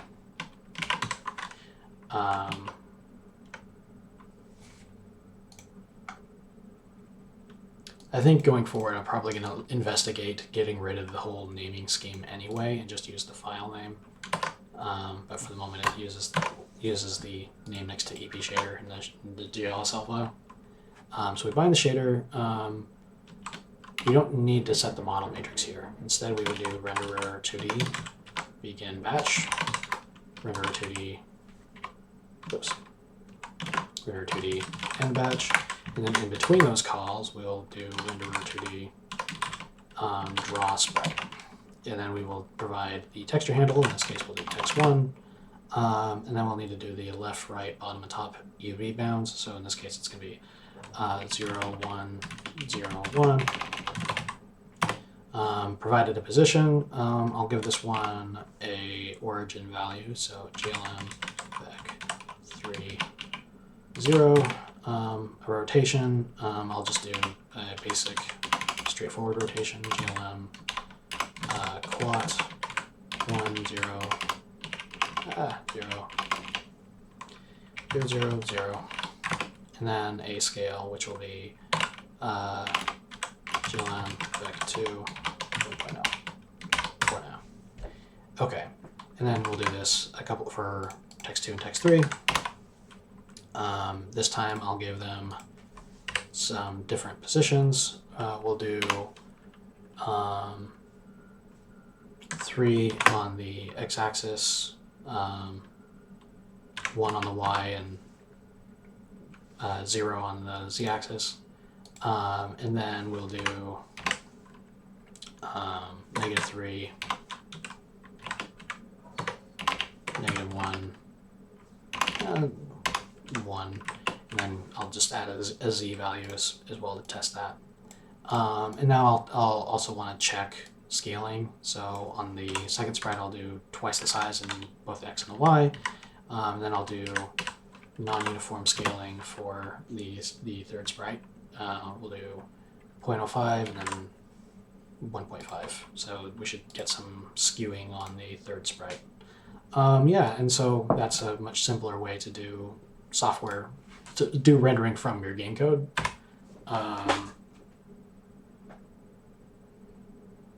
We already know that the API itself works. What we don't know is whether the batch flushing works. And it appears to work. We've got the 3 sprites.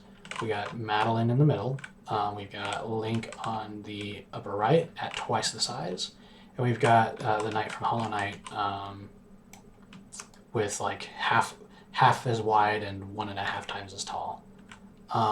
Cool. And this is being done with 2 draw calls because we have exhausted the buffer that we provided. So when we call render 2D init, we only gave the buffers room for 2 sprites. The batch renderer is automatically handling ending the previous batch and starting a new one if we exhaust the amount of memory we have allotted. So yeah, let's we can put this back to 1,000, and the sprites will all be drawn in one draw call again. Cool. Back to normal. And now that we've got that going, I feel like I should go into the text renderer and fix that. So in the text renderer, we are doing all the batching ourselves, and that works great. That works fine, but it does not handle the situation in which we need to flush the buffer. So it will loop through all of the characters in the line of text, and assume that we have the memory in the quad vertices buffer in which to write the vertex data. And that's a problem. If for this to work correctly, we need it to be sensitive to the size of the buffer. My throat's getting a little raspy, so I'm going to take a quick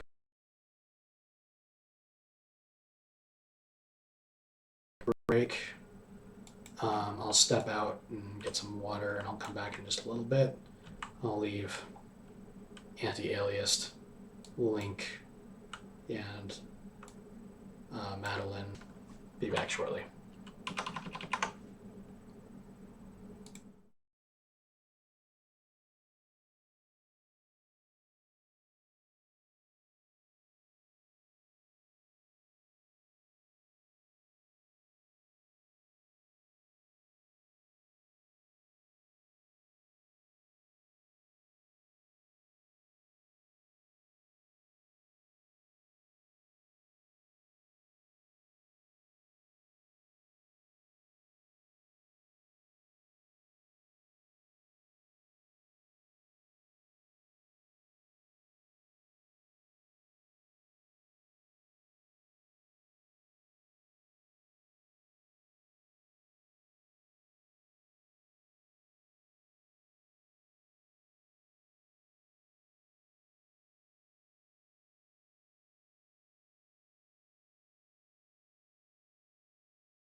Alrighty, where did we leave off?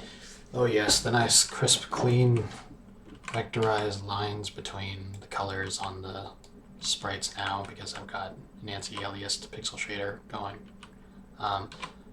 If you ignore the tiny little color blurring artifacts due to the fact that we're in the wrong color space. But yeah, basically we had just gotten the batch renderer API extended to handle directly drawing from code, which is going to be critical for the development of the enterprise editor. Because now we can just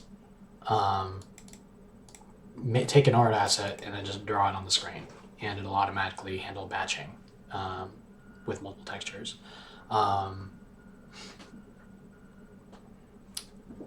The only leftover problem now has to do with rendering text, which I'll also be doing a lot of. Presently, the text renderer does not care whether you've got enough room in your buffer. So like if I was to go back into the dev state I've got going and I tell it to render the text again, like so, it should work. It should print the text in a spinning Mario Kart logo fashion.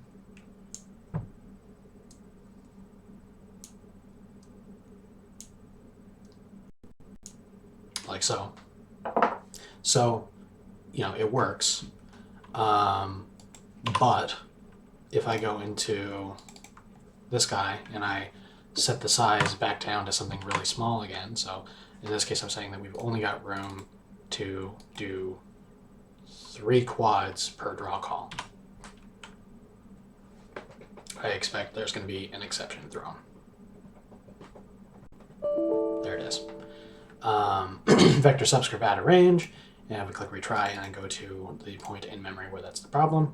It was here in the text rendering call because we are moving on to the 4th character, which would be the 3rd index number 3, and the size of quad vertices only has room for 4 times 3, which is 12, because there's only room for 3 vertices, and we're trying to add a 4th.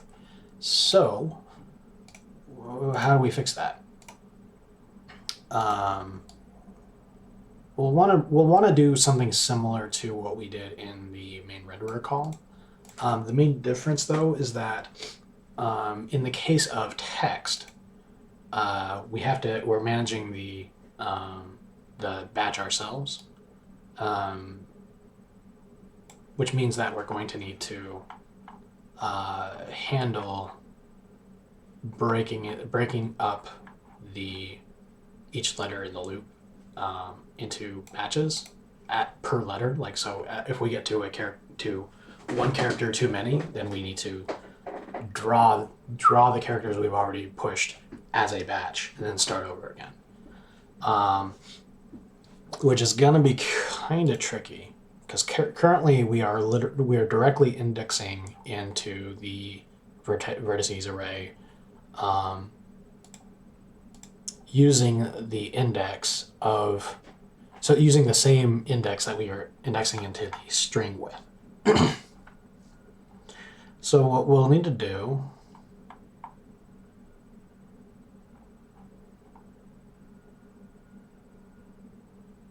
oh, you know what? No, we aren't. We have a once removed index here. So the for loop is actually a range-based for loop. It is getting every character by reference in the string. We are manually incrementing current character index. So what we could do is we could just set that back down to 0, and then we'll be indexing into the correct spot again. So I guess we could just give this a new name, say current quad index, to reflect the fact that this is not the index into the string. This is the index of the quad we are writing to. And then we can do some batch stuff. So before we even get to this point, we get to we're in the loop. We identify what character it is. We can add a check for if current quad index is greater than or equal to 4. Literally the same as just saying that, technically, because we're never ever going to get to 5, but I don't know. I've got a compulsion for gut checking myself with the code and letting the game go on if I've missed something. Which might be bad form, I don't know. But if we have, I don't know, I used number 4. If we have the quad index greater than or equal to the number of quads that we support, which is, I keep having to look up the name, which tells me that it might be a bad name, or maybe I'm just not thinking when I'm coding. Sprite components dot size, which is here. So when we init, we say sprite components resize to max sprite components. So we can use sprite components dot size to get the size of the buffers in quads. So if the current quad index is greater than or equal to sprite components dot size, we know we need to flush. So what we'll do is we will do copy pasta. So we will set the vertex data for the quad vertex handle, vertex array handle, using the quad vertex data, no offset. The stride is current quad index by 4. Is that right?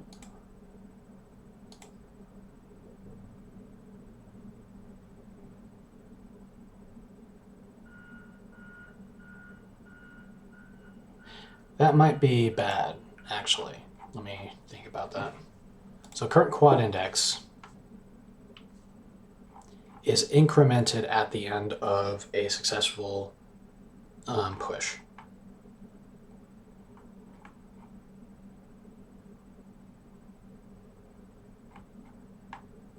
So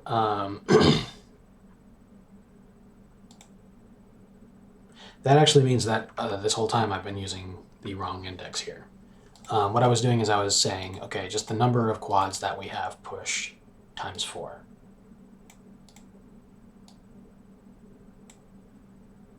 Oh no, that is correct, because current quad index will be 1 after the last index we had used. So yeah, so if we had set a maximum of 3 quads, then this will equal 3 at this point. So 3 times 4, that's correct. No, that's good. This is good code. So we set the vertex data, we draw the triangles, and then we start over again.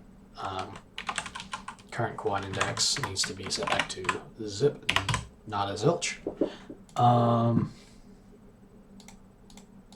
line, current previous character.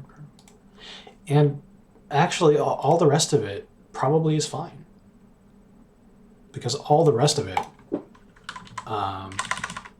has to do with the text. So which line of text we are on, what the last character we drew was, the current X position in EM space of the cursor, and then the rotation matrix that we will rotate every single quad by. Was it really that simple? That'd be great if it was that simple.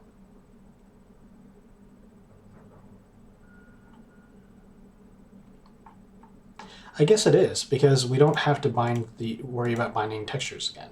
In the case of the regular quad renderer here, we have to consider binding the correct textures. But the way that the text renderer is right now, it will only ever use the one texture. We don't support batched textures yet for text because we're not batching multiple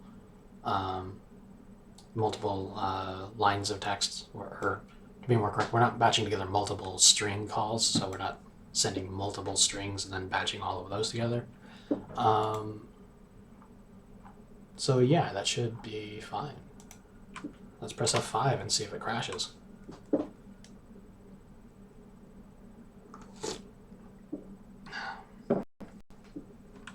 Okay. Yeah, I guess that was that easy. So it is rendering correctly now.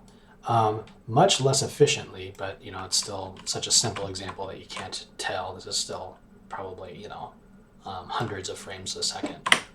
But if we go back to Sandbox, we realize that we're doing this with a maximum of 3 characters at a time, which is, you know, really inefficient, but it doesn't break, which is the important part here. So I can put this back to 1,000 again, and then we're back to doing one draw call for all the characters in the text because we've got less than 1,000 characters in the text, and then one draw call for all of the sprites at one time. Cool. So that is that. Head back to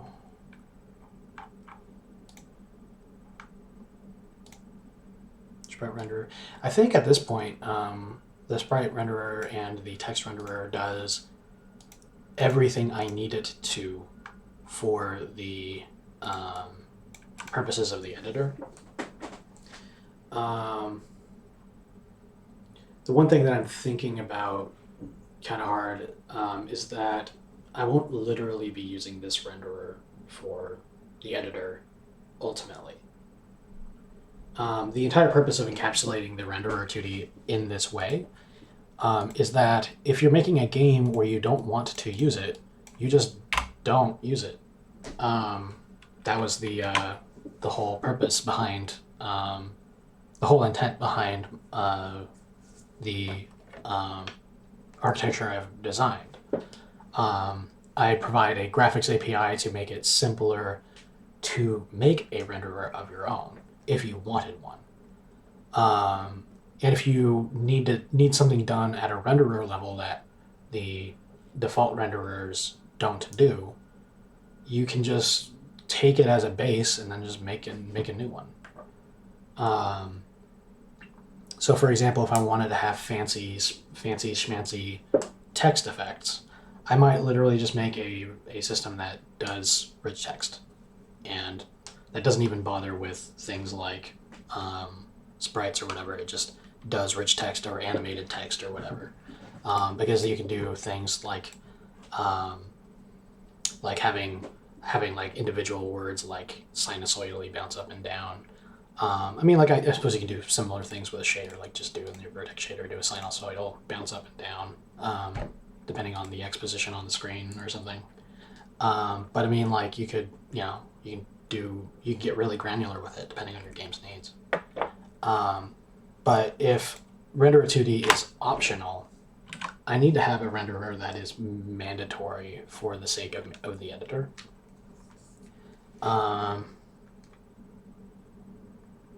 And while a lot of the code virtually all the code that I've written for renderer 2D will be part of the editor's renderer, it won't be literally the same class. So I'll have to think a little bit about how I implement that. But I think that this basic renderer is probably almost ready to push up to GitHub. Before I do that, though, there was a task I had left for myself and forgotten about.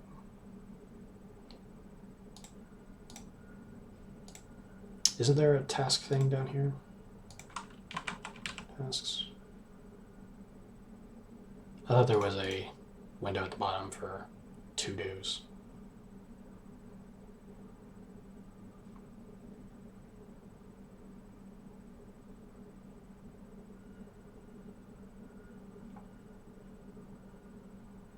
There it is, task list. Yeah, it just wasn't open. Let's filter the project to enterprise. Yeah, we don't have a serialization code done for the Sprite component yet. And while that is subject to change, I probably should wrap that up before I push this to GitHub, before I commit it.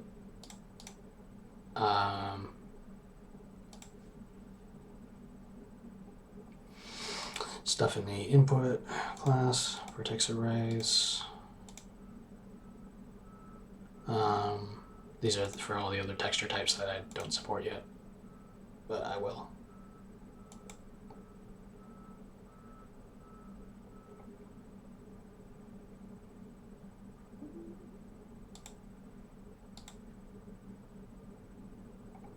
Okay, yeah, that's the only one that I need to do right now. So let's take a look at that. So deserializing Sprite components is a lot more complicated than serializing, because we have to do all these conditions checking to make sure that the data is formatted in the way we need it to be. But in the case of serializing, we can literally just write the data out. So in this case, we're going to be looking up the data for entity, writing it out of YAML out, and pull up the sample we've got working from the YAML file. Basically, by the time the serialization call is given to us, we are already in the node that's beneath the entity name. And so all we have to do is write out data in this format. So it's been a little bit since I've used the YAML library, so let me see if I can figure this out. So first we use YAML out. And I think it's a bit shift operator, so YAML map, begin map, yeah. So the node that is the value of this can be anything. I choose to make it a map so I can do key value pairs for path, UVs, min, mag, whatever. But whatever system that you want to make might serialize slightly differently. So in this case, paths, UVs, min, mag, and mip. Let me just copy all of that out and put in a comment so I can reference it. Oops.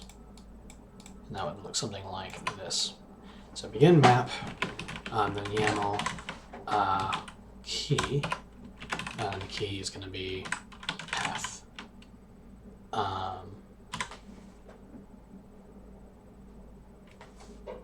I'm pretty sure. No, isn't YAML out done with the bit shift? How did I do it for the entity system?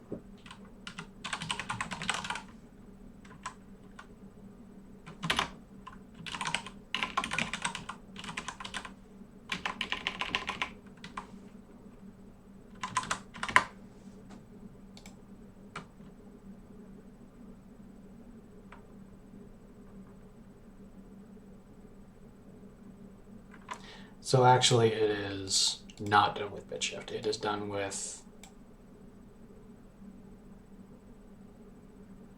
Really? It's just done with the access operator?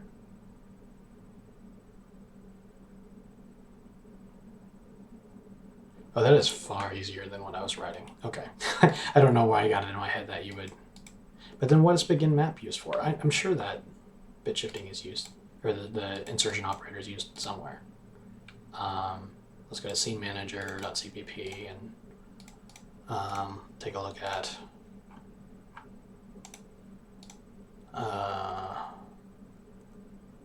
loaded entities.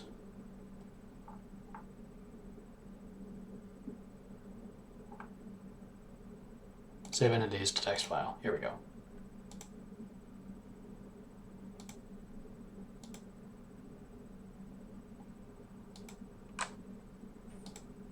Okay, right. Yeah, that makes sense. So the difference is that I'm using that if you're using a YAML emitter, then you use the shift operation. What I'm doing instead is I'm constructing a node that gets shifted into the emitter. Okay, that's right. I've got to work on my documentation for these systems because I've done a whole lot of stuff that I haven't documented quite yet. that probably need to. So basically all we need to do is we do yaml out path, and then we set it equal to the path of the sprite, or of the texture that we use. So I suppose for starters we should confirm that we even have an entity, or even have a sprite attached to that entity. So what we'll do is we'll do sprite components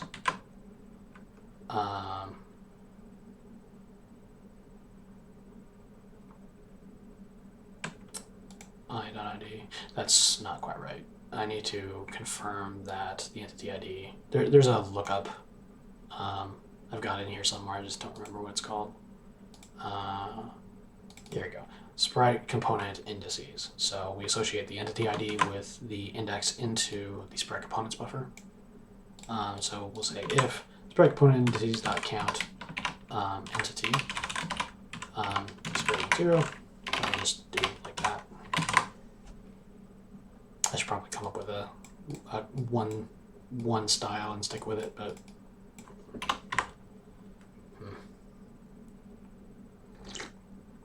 if sprite component indices.count entity, then we can do our writing code.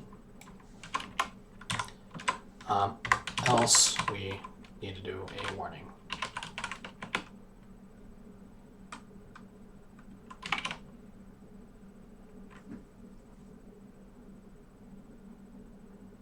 Wait, no, we don't. We don't need to do a warning.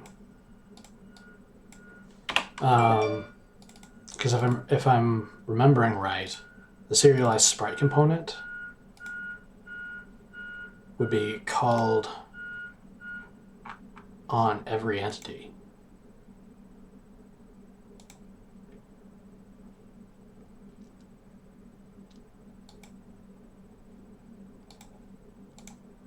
Trying to remember exactly how it works.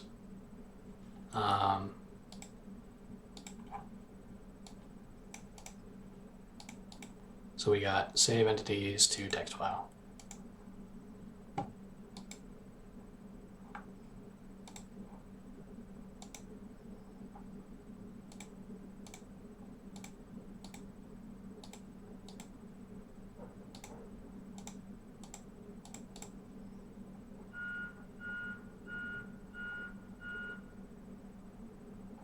So this is the part of the scene file where we serialize out the components. That is done by invoking the text serialization function for that component, which is registered during that systems init call. In our case, the text serialize function is serialize sprite component. So TSFs.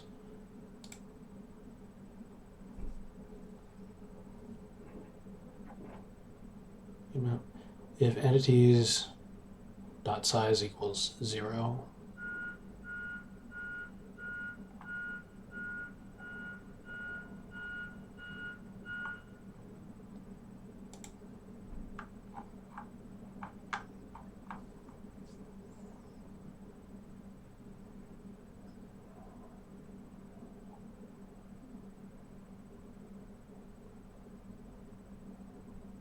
I'm a little confused by that. Oh, right. So if entities is a vector of entity IDs that you pass to save entities to text file, if it equals 0, then we're assuming that they want all of them. So that's a default option. So we actually have two different versions of this. So if we're doing all of them, we just iterate through all the indices, and then we call the TSF callback node, which we have to wrap in a try block because the YAML library throws an exception if there's an issue. Yeah, it's not great, but that's how the library works.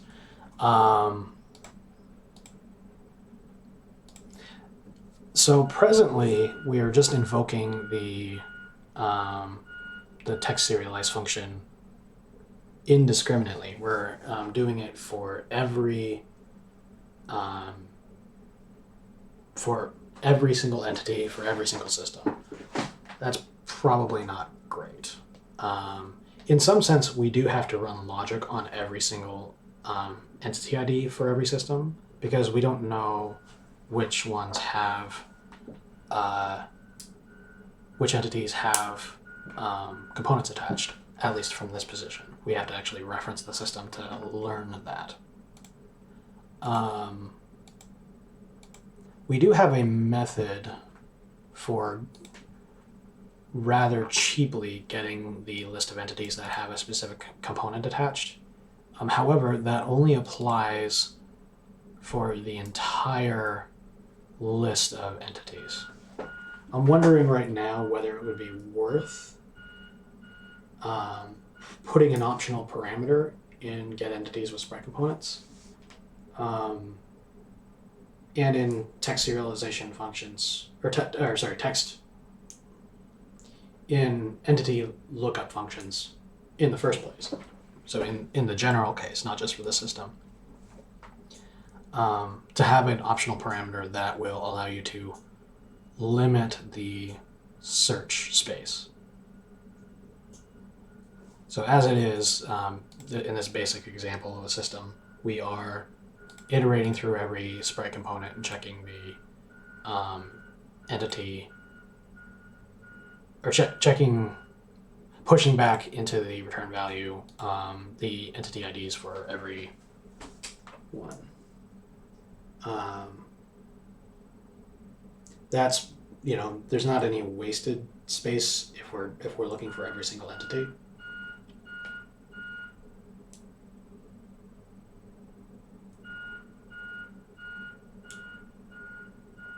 But what if we're not? Heading back to Scene Manager, in this branch, we actually want to serialize every single entity. So what we could do is we could, instead of just going through every single entity index, or every single entity using ID, we could actually invoke the query function of the system and iterate only through those indices. But that doesn't work over here, because over here we are only going through the entities that were provided by the dev when they called this serialize function.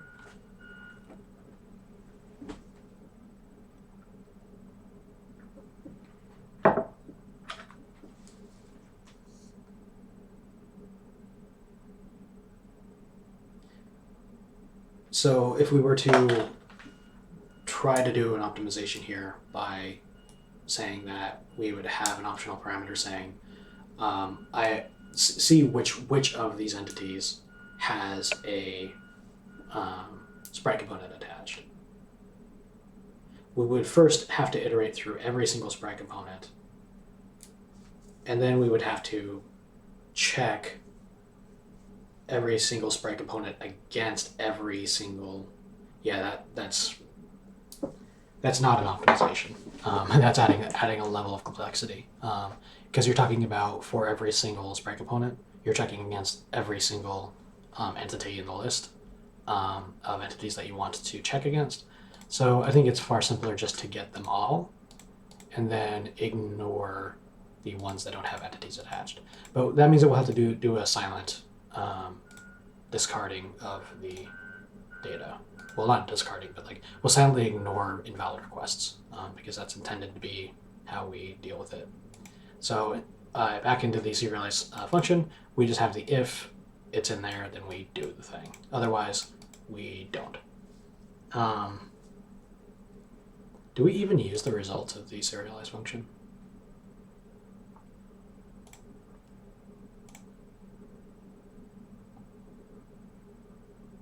Yes, we do. So we'll only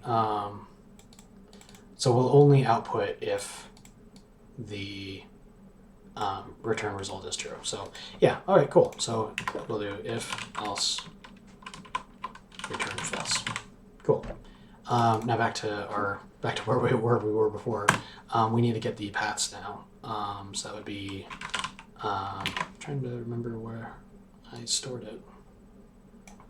Sprite component, Sprite component.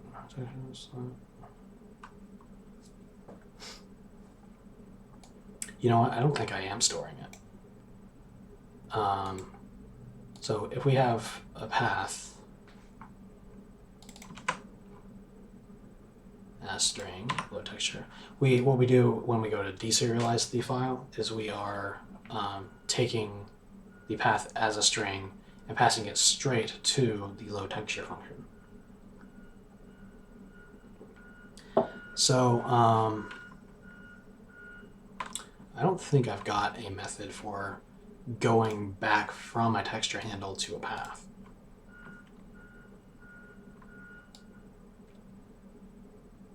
I might want to look into that. Let me go to graphics.h. We'll look for the global texture variables. We've got the max texture slots.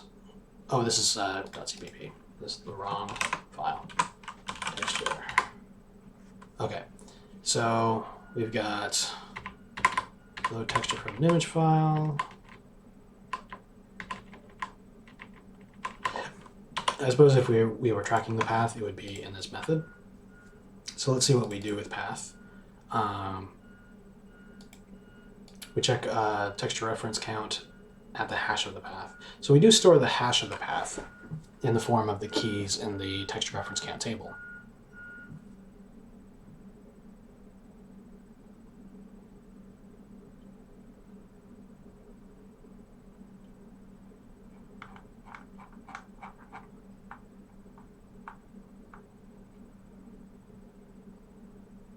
And we do have a texture handles by path map here. So right now it's only in this one translation unit. What I could do is move this to be a private member of the graphics system. And then that would make it available to these other calls.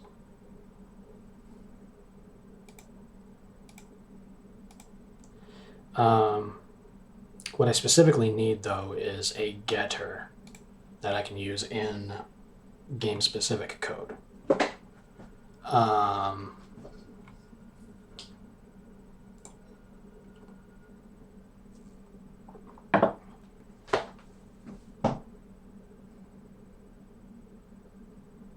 Yeah, that's a good idea. So let's head back into the textures section of the API.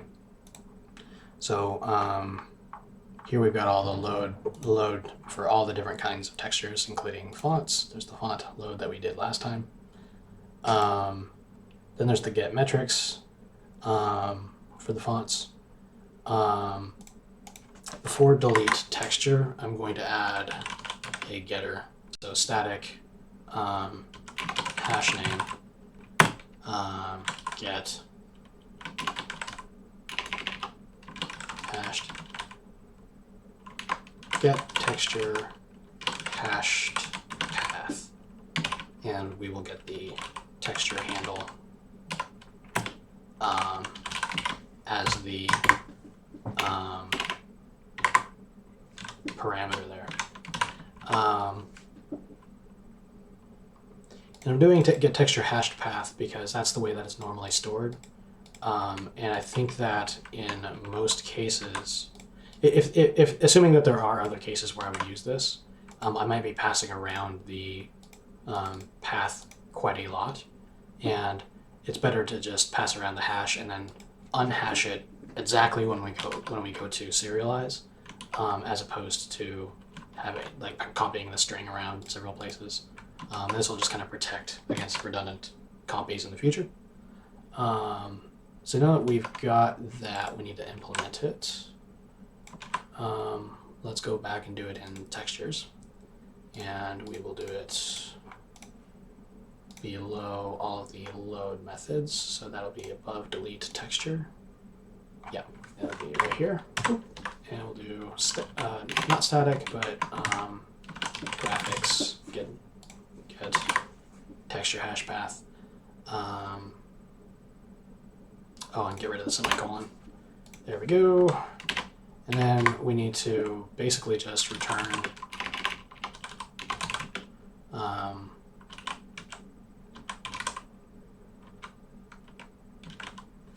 path of texture handle. Oops, sure. I forgot what the thing was called at first. Path of texture handle at texture. That's actually assuming the path of texture handle exists, so we want to do count texture. So if we have one, we will do we will return the path of texture handle. Let me make this a block, and if not, then we will need to issue a warning and return the null hash name. EP warn.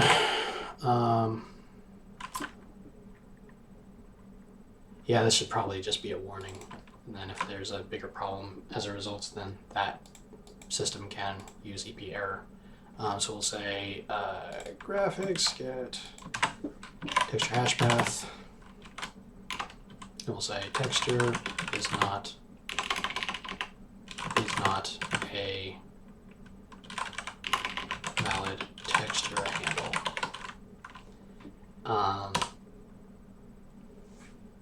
And I don't think there's any value in me passing the texture handle itself because it's just an integer that's kind of context dependent.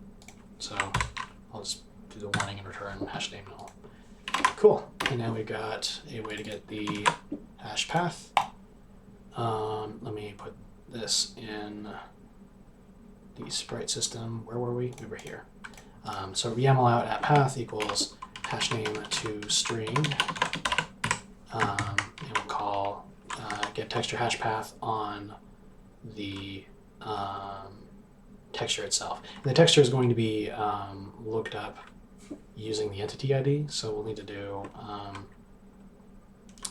sprite component indices at entity dot or dot. Oh, that's just the index.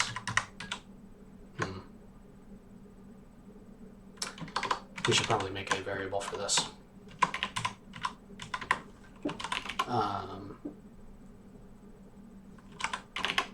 So this would be like a sprite component reference equals sprite components at that index. So now we've got a reference to the sprite component referenced by the entity. And we already know it's valid because we did the count for operation on entity above.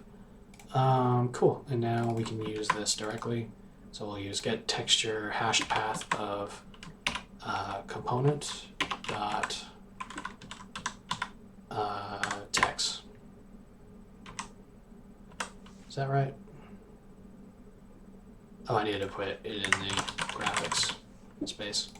So graphics get texture hash path using the texture of the component, or the texture handle of the component. Cool. And now we just got to do the rest. So YAML out UVs. And then we have subkeys, so UVs at L. So that equal to component dot UV bounds at 0, and do this for R, B, and T. Cool. And then we got to do min filter. Oops.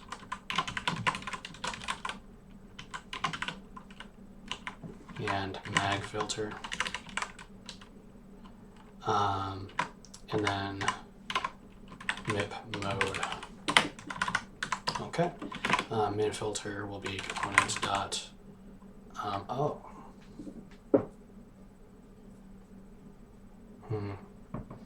That's going to get a little tougher, isn't it?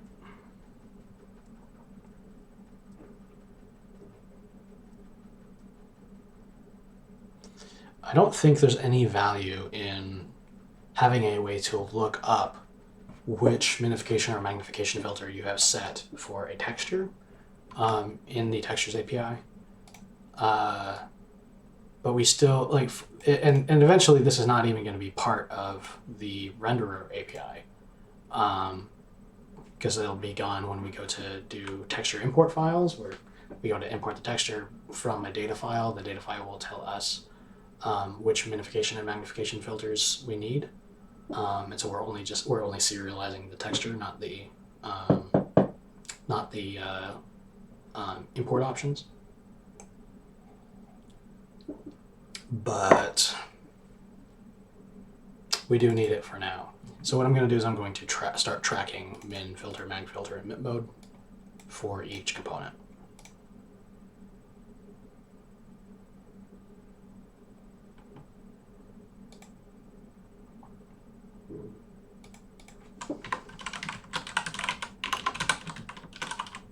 So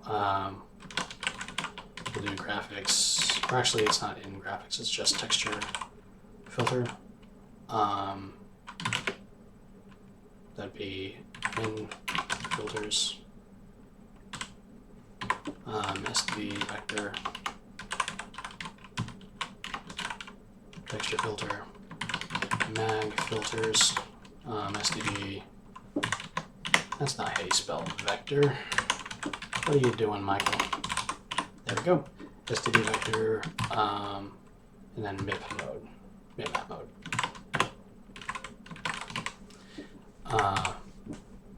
So these, yeah, I'm gonna need to make these members of the renderer 2D in private. And the reason why is because I gotta allocate those during init, so that we have access to them for sure.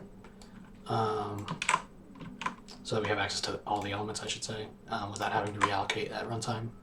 And let's head back to renderer2d.h, head down to the private shit, and put it right here. Static, STD vector, texture filter, renderer2, don't need that. There we go. Min filters, mag filters, and MIP modes. And then when we go to the init call, which is this guy, we will then do a resize for each of these. So we'll do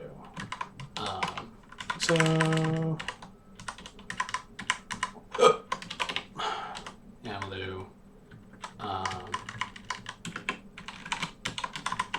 dot resize max sprite components, like so, and that'll make it so that we have a min filter, mag filter option index aligned with the sprite components themselves. Cool. And now I've got to set these values when we load a sprite from a source file, and set them when we set them here. So first thing I'm going to do is I'm going to do min filters, and then I need to get the index, so boop, boop, like so, because these are index aligned, we can get the sprite component index from the entity and use that to look up the min filter, and then we do the same thing for mag filter, mag filters, and actually we do the same thing for MIP modes as well, but it's called MIP modes. Cool. And this will all be going down the toilet when we move on from this system to material systems. But yeah, let me go ahead and store.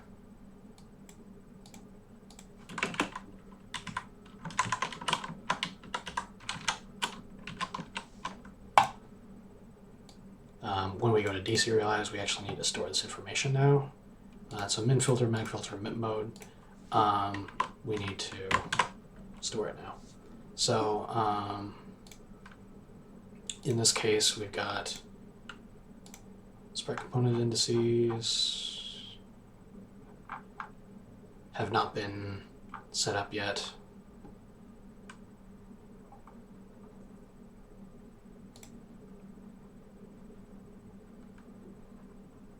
So what we're doing is we're doing Sprite, we're indexing in at Sprite component count into these. So what we're doing is we're doing this, and then we are setting these equal to these values. So that would be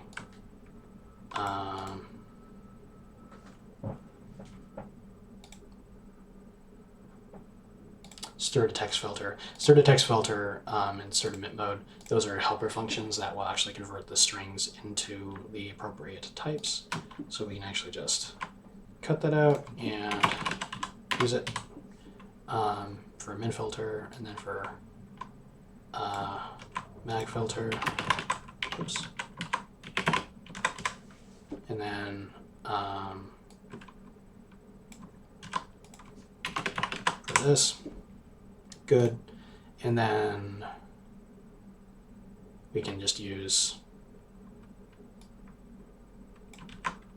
the values directly down here. And I'm doing that because because instead of just leaving it as is, I'm using the pre-converted value because this involves string reading and comparison, so don't want to do that twice. Cool, so that's that. It should be serialized and deserialized correctly.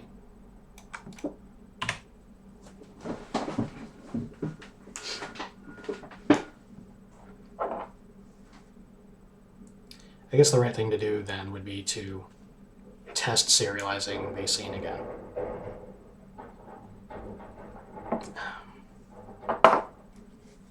And make sure that it actually encodes these values. I don't even think, are we even drawing the scene right now? Zero text. No, we are not. We are just doing the programmed API that we just made. And oh, was there an error? Where's that? Well, that's a warning. Still kind of important, but whatever. Assign data.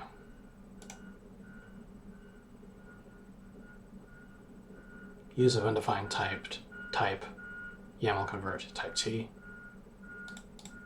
So actually, there must be a problem with the way that I'm using the YAML node API,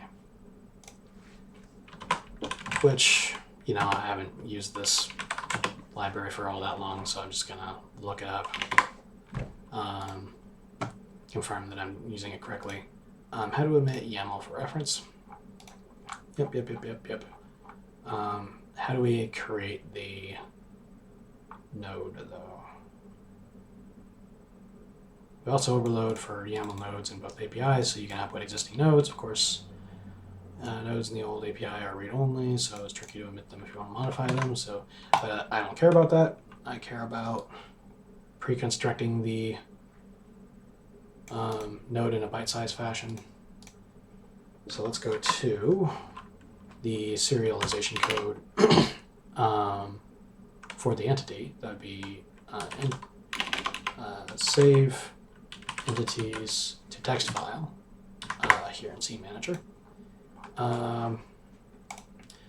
So what do we got going on? We've got the out-YAML emitter. And then when we go to the components section, down here, yeah, this is the component section, we will invoke the text serialization function, which is the thing we just programmed. And then we will, in the emitter, we'll push the key, the ID being the entity ID.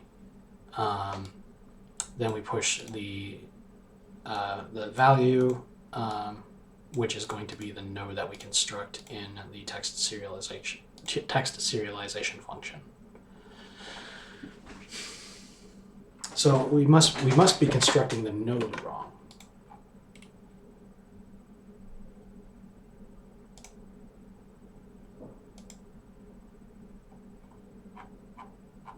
Building nodes.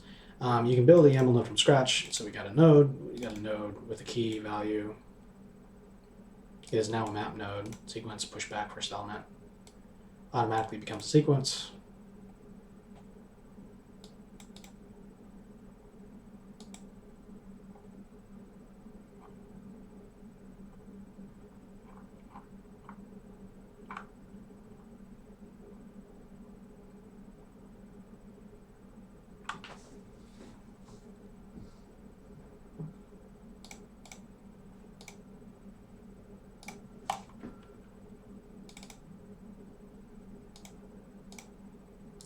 Way back when I had tested serialization using this code, and I'm very sure that it worked. So I'm going to review it real quick.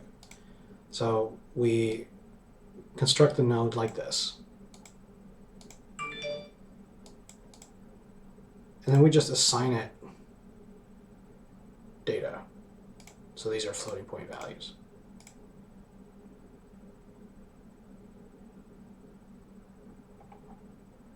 And I'm sure that this worked, because this is how I made sure that the scene manager was able to serialize component data in the first place. So I must be overlooking something. Let me compare the code. RTD sprites.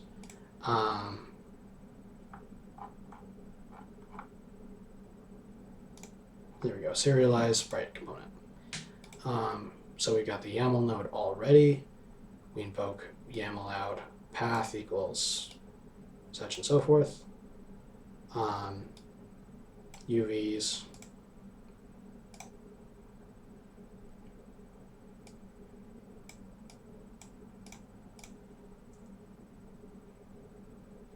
UVs as the first key, and then the subkey being Y3.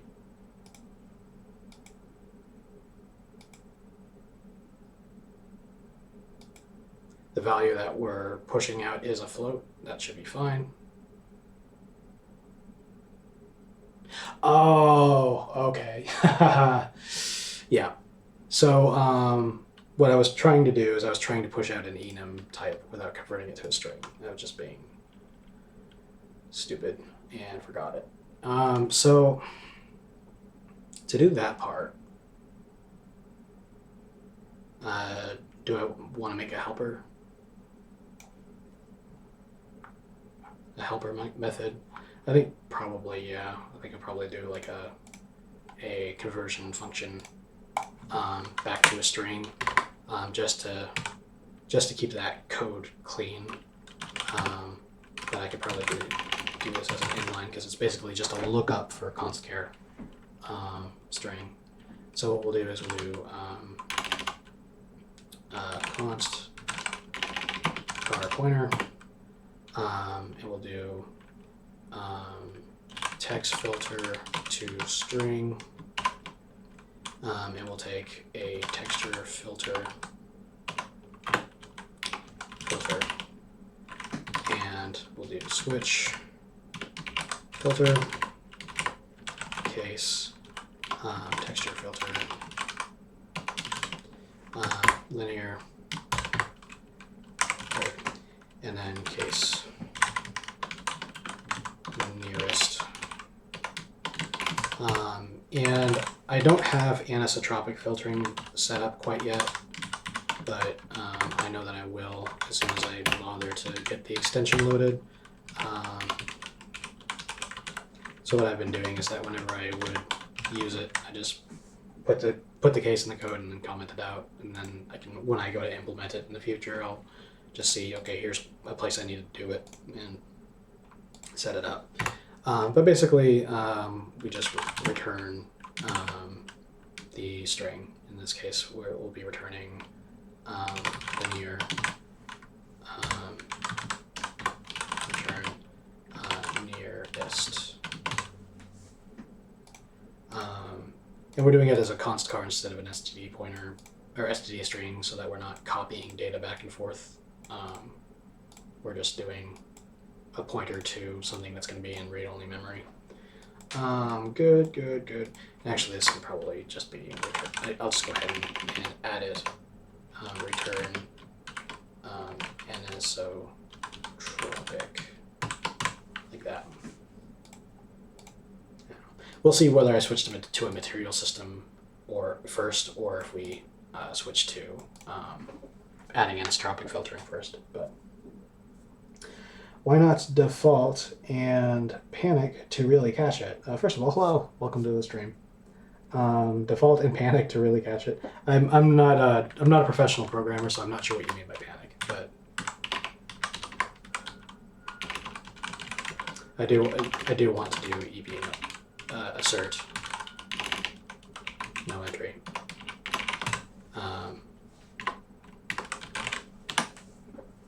We'll throw an error. Yeah, that's something that I do whenever I do a switch case for most things where I want to have every case handled. I have a no assert entry or assert no entry, which just throws an assert if you ever reach it. But yep. But thanks for reminding me, because I think I almost forgot. But yeah, now we've got this, and I'll just do similar code for the bitmap filter.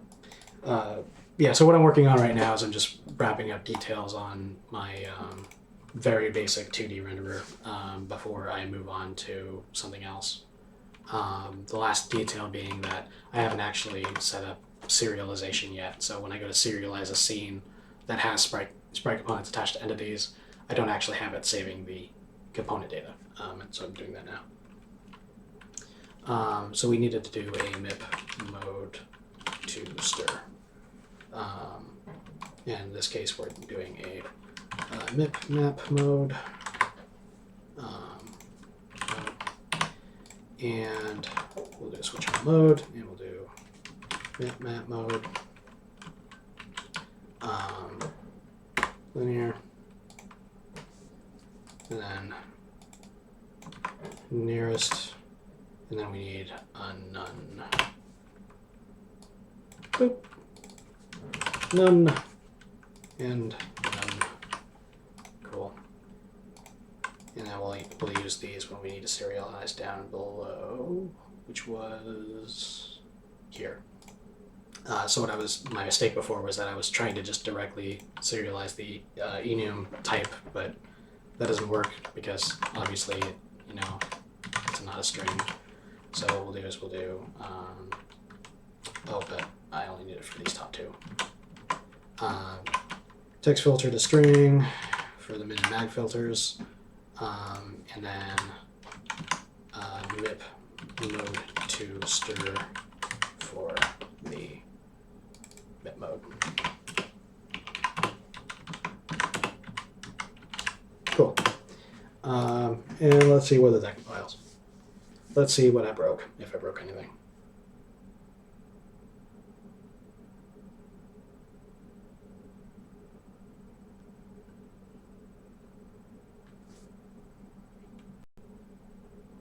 Okay, so it compiled, it seems to function, but I actually do need to serialize a file in order to test whether this worked. Let's go to, man, I've got a lot of windows open right now.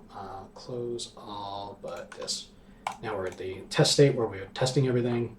For starters, I'm going to hide the rendering code for things that are not part of the scene.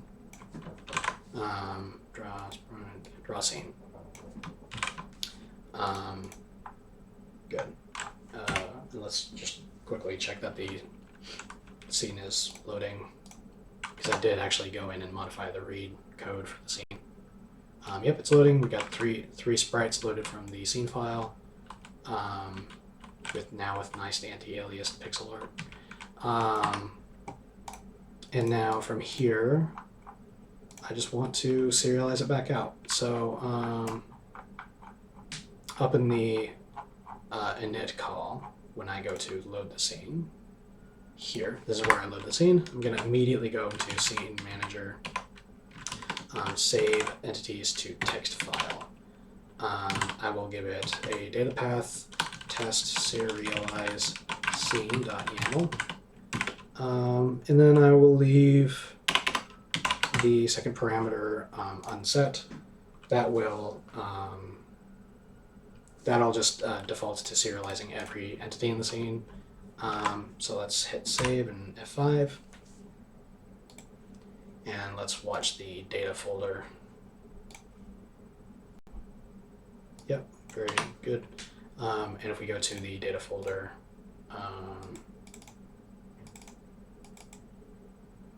got test serialize scene, and if we open it up in VS Code, beautiful. So we've got the entities being saved up here with their string names, with their transformations, and then we have the sprite system has its say down here, or renderer 2D has its say for the sprite component type. For each one of the entities that had the attachment, we specify the name of the texture that we used, so text 1, text 2, text 3, the left, right, bottom, and top bounds of the UV sample, and then which mode that we are using. And just to be extra about it, I'm going to go in and make a change in the test2d scene.yaml. I'll change the last to use linear. Oh, that's not how you spell. That's not how you spell linear. And what the hell? I'll do nearest MIP mode. Well, that's interesting. I wonder how long I've had two MIP modes listed there. That's fine. Good. And then if I hit save on that, and then I go to run the app again, the data should have written out to test serialize scene, and now it's updated to say linear, linear, and nearest. Cool. All right, so I think that's probably a wrap for this string. I think you came in right at the tail end, Logan. But yeah, the important stuff's already done. I just kind of need to document the API at some point. So now we've got the ability to work with scene files for rendering sprites. We have the ability to just simply hard code sprite rendering. We've got a text renderer working. We've got a I've got a sprite fighting there from these three sprites are from the scene file, and there's a little Madeline sprite there from the hard coded stuff I just uncommented. So yeah, that's everything I need in a renderer for moving on to work on my editor. At least I'm very sure. I've got a list somewhere. Let me look and make sure I've got it. Among all the software dev, I think you might be one of the few who is right now at least streaming actual programming and not Unity or such. Yep. Yeah, that's I don't know. Like it's not a bad thing to be working in another game engine, but I kind of have an interest in the core technology, which is why I'm kind of making my own engine. And plus, it'll give me a lot of power in the future to make stuff, to own the technology. But yeah, let me confirm I have gotten everything. Yeah, we got the batch sprite API done. Yeah, so we got font rendering, we've got renderer 2D ready to go. The next thing to work on would be the frame buffer API, which I haven't bothered to do yet. So that includes a viewport API that includes being able to render to a texture and being able to change, color spaces and things, and yeah, things that I haven't done before, but we'll do it ourselves. I started writing my own engines late '90s, so I hear you. Yeah. I think I originally had an interest in game engine tech, like when I was a kid, like maybe like as a teenager. I had an interest, and I kind of like started playing with Visual Studio and working on game code and stuff, but I never really ever got very far. I think because I didn't really take it seriously, and I didn't really understand computers as well as I do now. And take that with a grain of salt, because I am not a professional. I've never worked a job as a developer, so I'm pretty much self-taught. But I understand it a lot more now than I used to, so I kind of think I can see this through now. Cool. Are you a professional dev, Logan?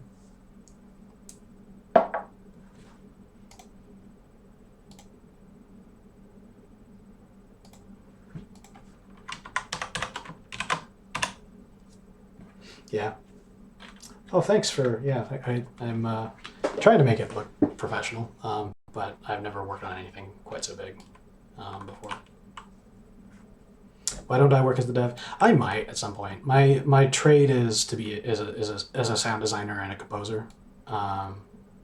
So actually, I know a lot more about audio stuff than I know about computer stuff. But in the game scene, it's helpful to know your technology. One of my goals with this engine is to integrate multiple audio engines, and then I can put on my resume that I know how to integrate Fmod and Wise and how to do my own audio engine. But yeah, perfect though. What about sound programming? Yeah, that is a huge area. I've thought about looking into audio programming jobs specifically. Like maybe like at Sound Toys or someplace. It's just something I haven't really gotten into. It's not really in my interest area. Game programming and game engine programming is a lot more interesting to me than DSP programming. But there's some libraries out there that are really handy for developing like plugins and such. Like there's the Juice C++ Juice library, which is great for you just do it once and it works in a bunch of different engines. Look at SoftSynth, etc. Yeah, and I had there's a visual programming environment called Max MSP, which I've done some synthesizers in previously, and literally just like taken and loaded up synthesizers that I developed in Max and linked it up to projects to actually use it as a synthesizer. Like if I can find, there's like, it can get kind of complicated looking, but basically if you plug in a MIDI controller, which I don't have one at the moment plugged in, then you can synthesize stuff directly. But I don't have one plugged in right now, so I can't show it. But yeah, like I think for software synthesizers, like as a sound designer and composer, I'm kind of well aware that like that space is actually fairly saturated already. Like you might be able to like improve an existing product, but like it's not like you're gonna make the next hit synthesizer. It's very unlikely to unseat the utility of existing synths. Things like Serum or a Serum by transfer, or Native Instruments Massive. Those are the kinds of synths that are they're super ubiquitous, and you can do a huge amount of stuff with them. I'll leave this here. Old but still impressive programming wise. It's a 64 kilobyte executable for everything. Music plus graphics. Oh, okay. Let me pull up that YouTube link. And FR08. Oh, ads. Yeah, I think I'll watch this offline. I don't want to get like copyright striked if that's how that works. But yeah, I'm definitely definitely an area of interest for me. Because when I get to the point of doing the audio for this game engine, I'm gonna have to I'm gonna have to learn a lot of that stuff. Because like I get a lot of DSP principles, but to actually do the low level coding and working like directly with buffers and things, sample buffers and things, that's something that's gonna be brand new to me. But yeah, thanks for that link. I'll take a look at it. Yeah. All right. I think that's it for the stream. Offline later, I'll be cleaning up some of the API I did this stream, and I probably won't stream again for another day or two. I don't know. But the next thing I'm going to be looking at doing is a frame buffer API. And I haven't really decided how to do that yet because I've never worked with frame buffers. But I need to get that going so that I can have them available when I go to develop the editor, which will, yeah, I don't know. We'll see. Yeah, you too. Thanks for popping in. Have a great night. And see you later. Ba-da-ba-bum.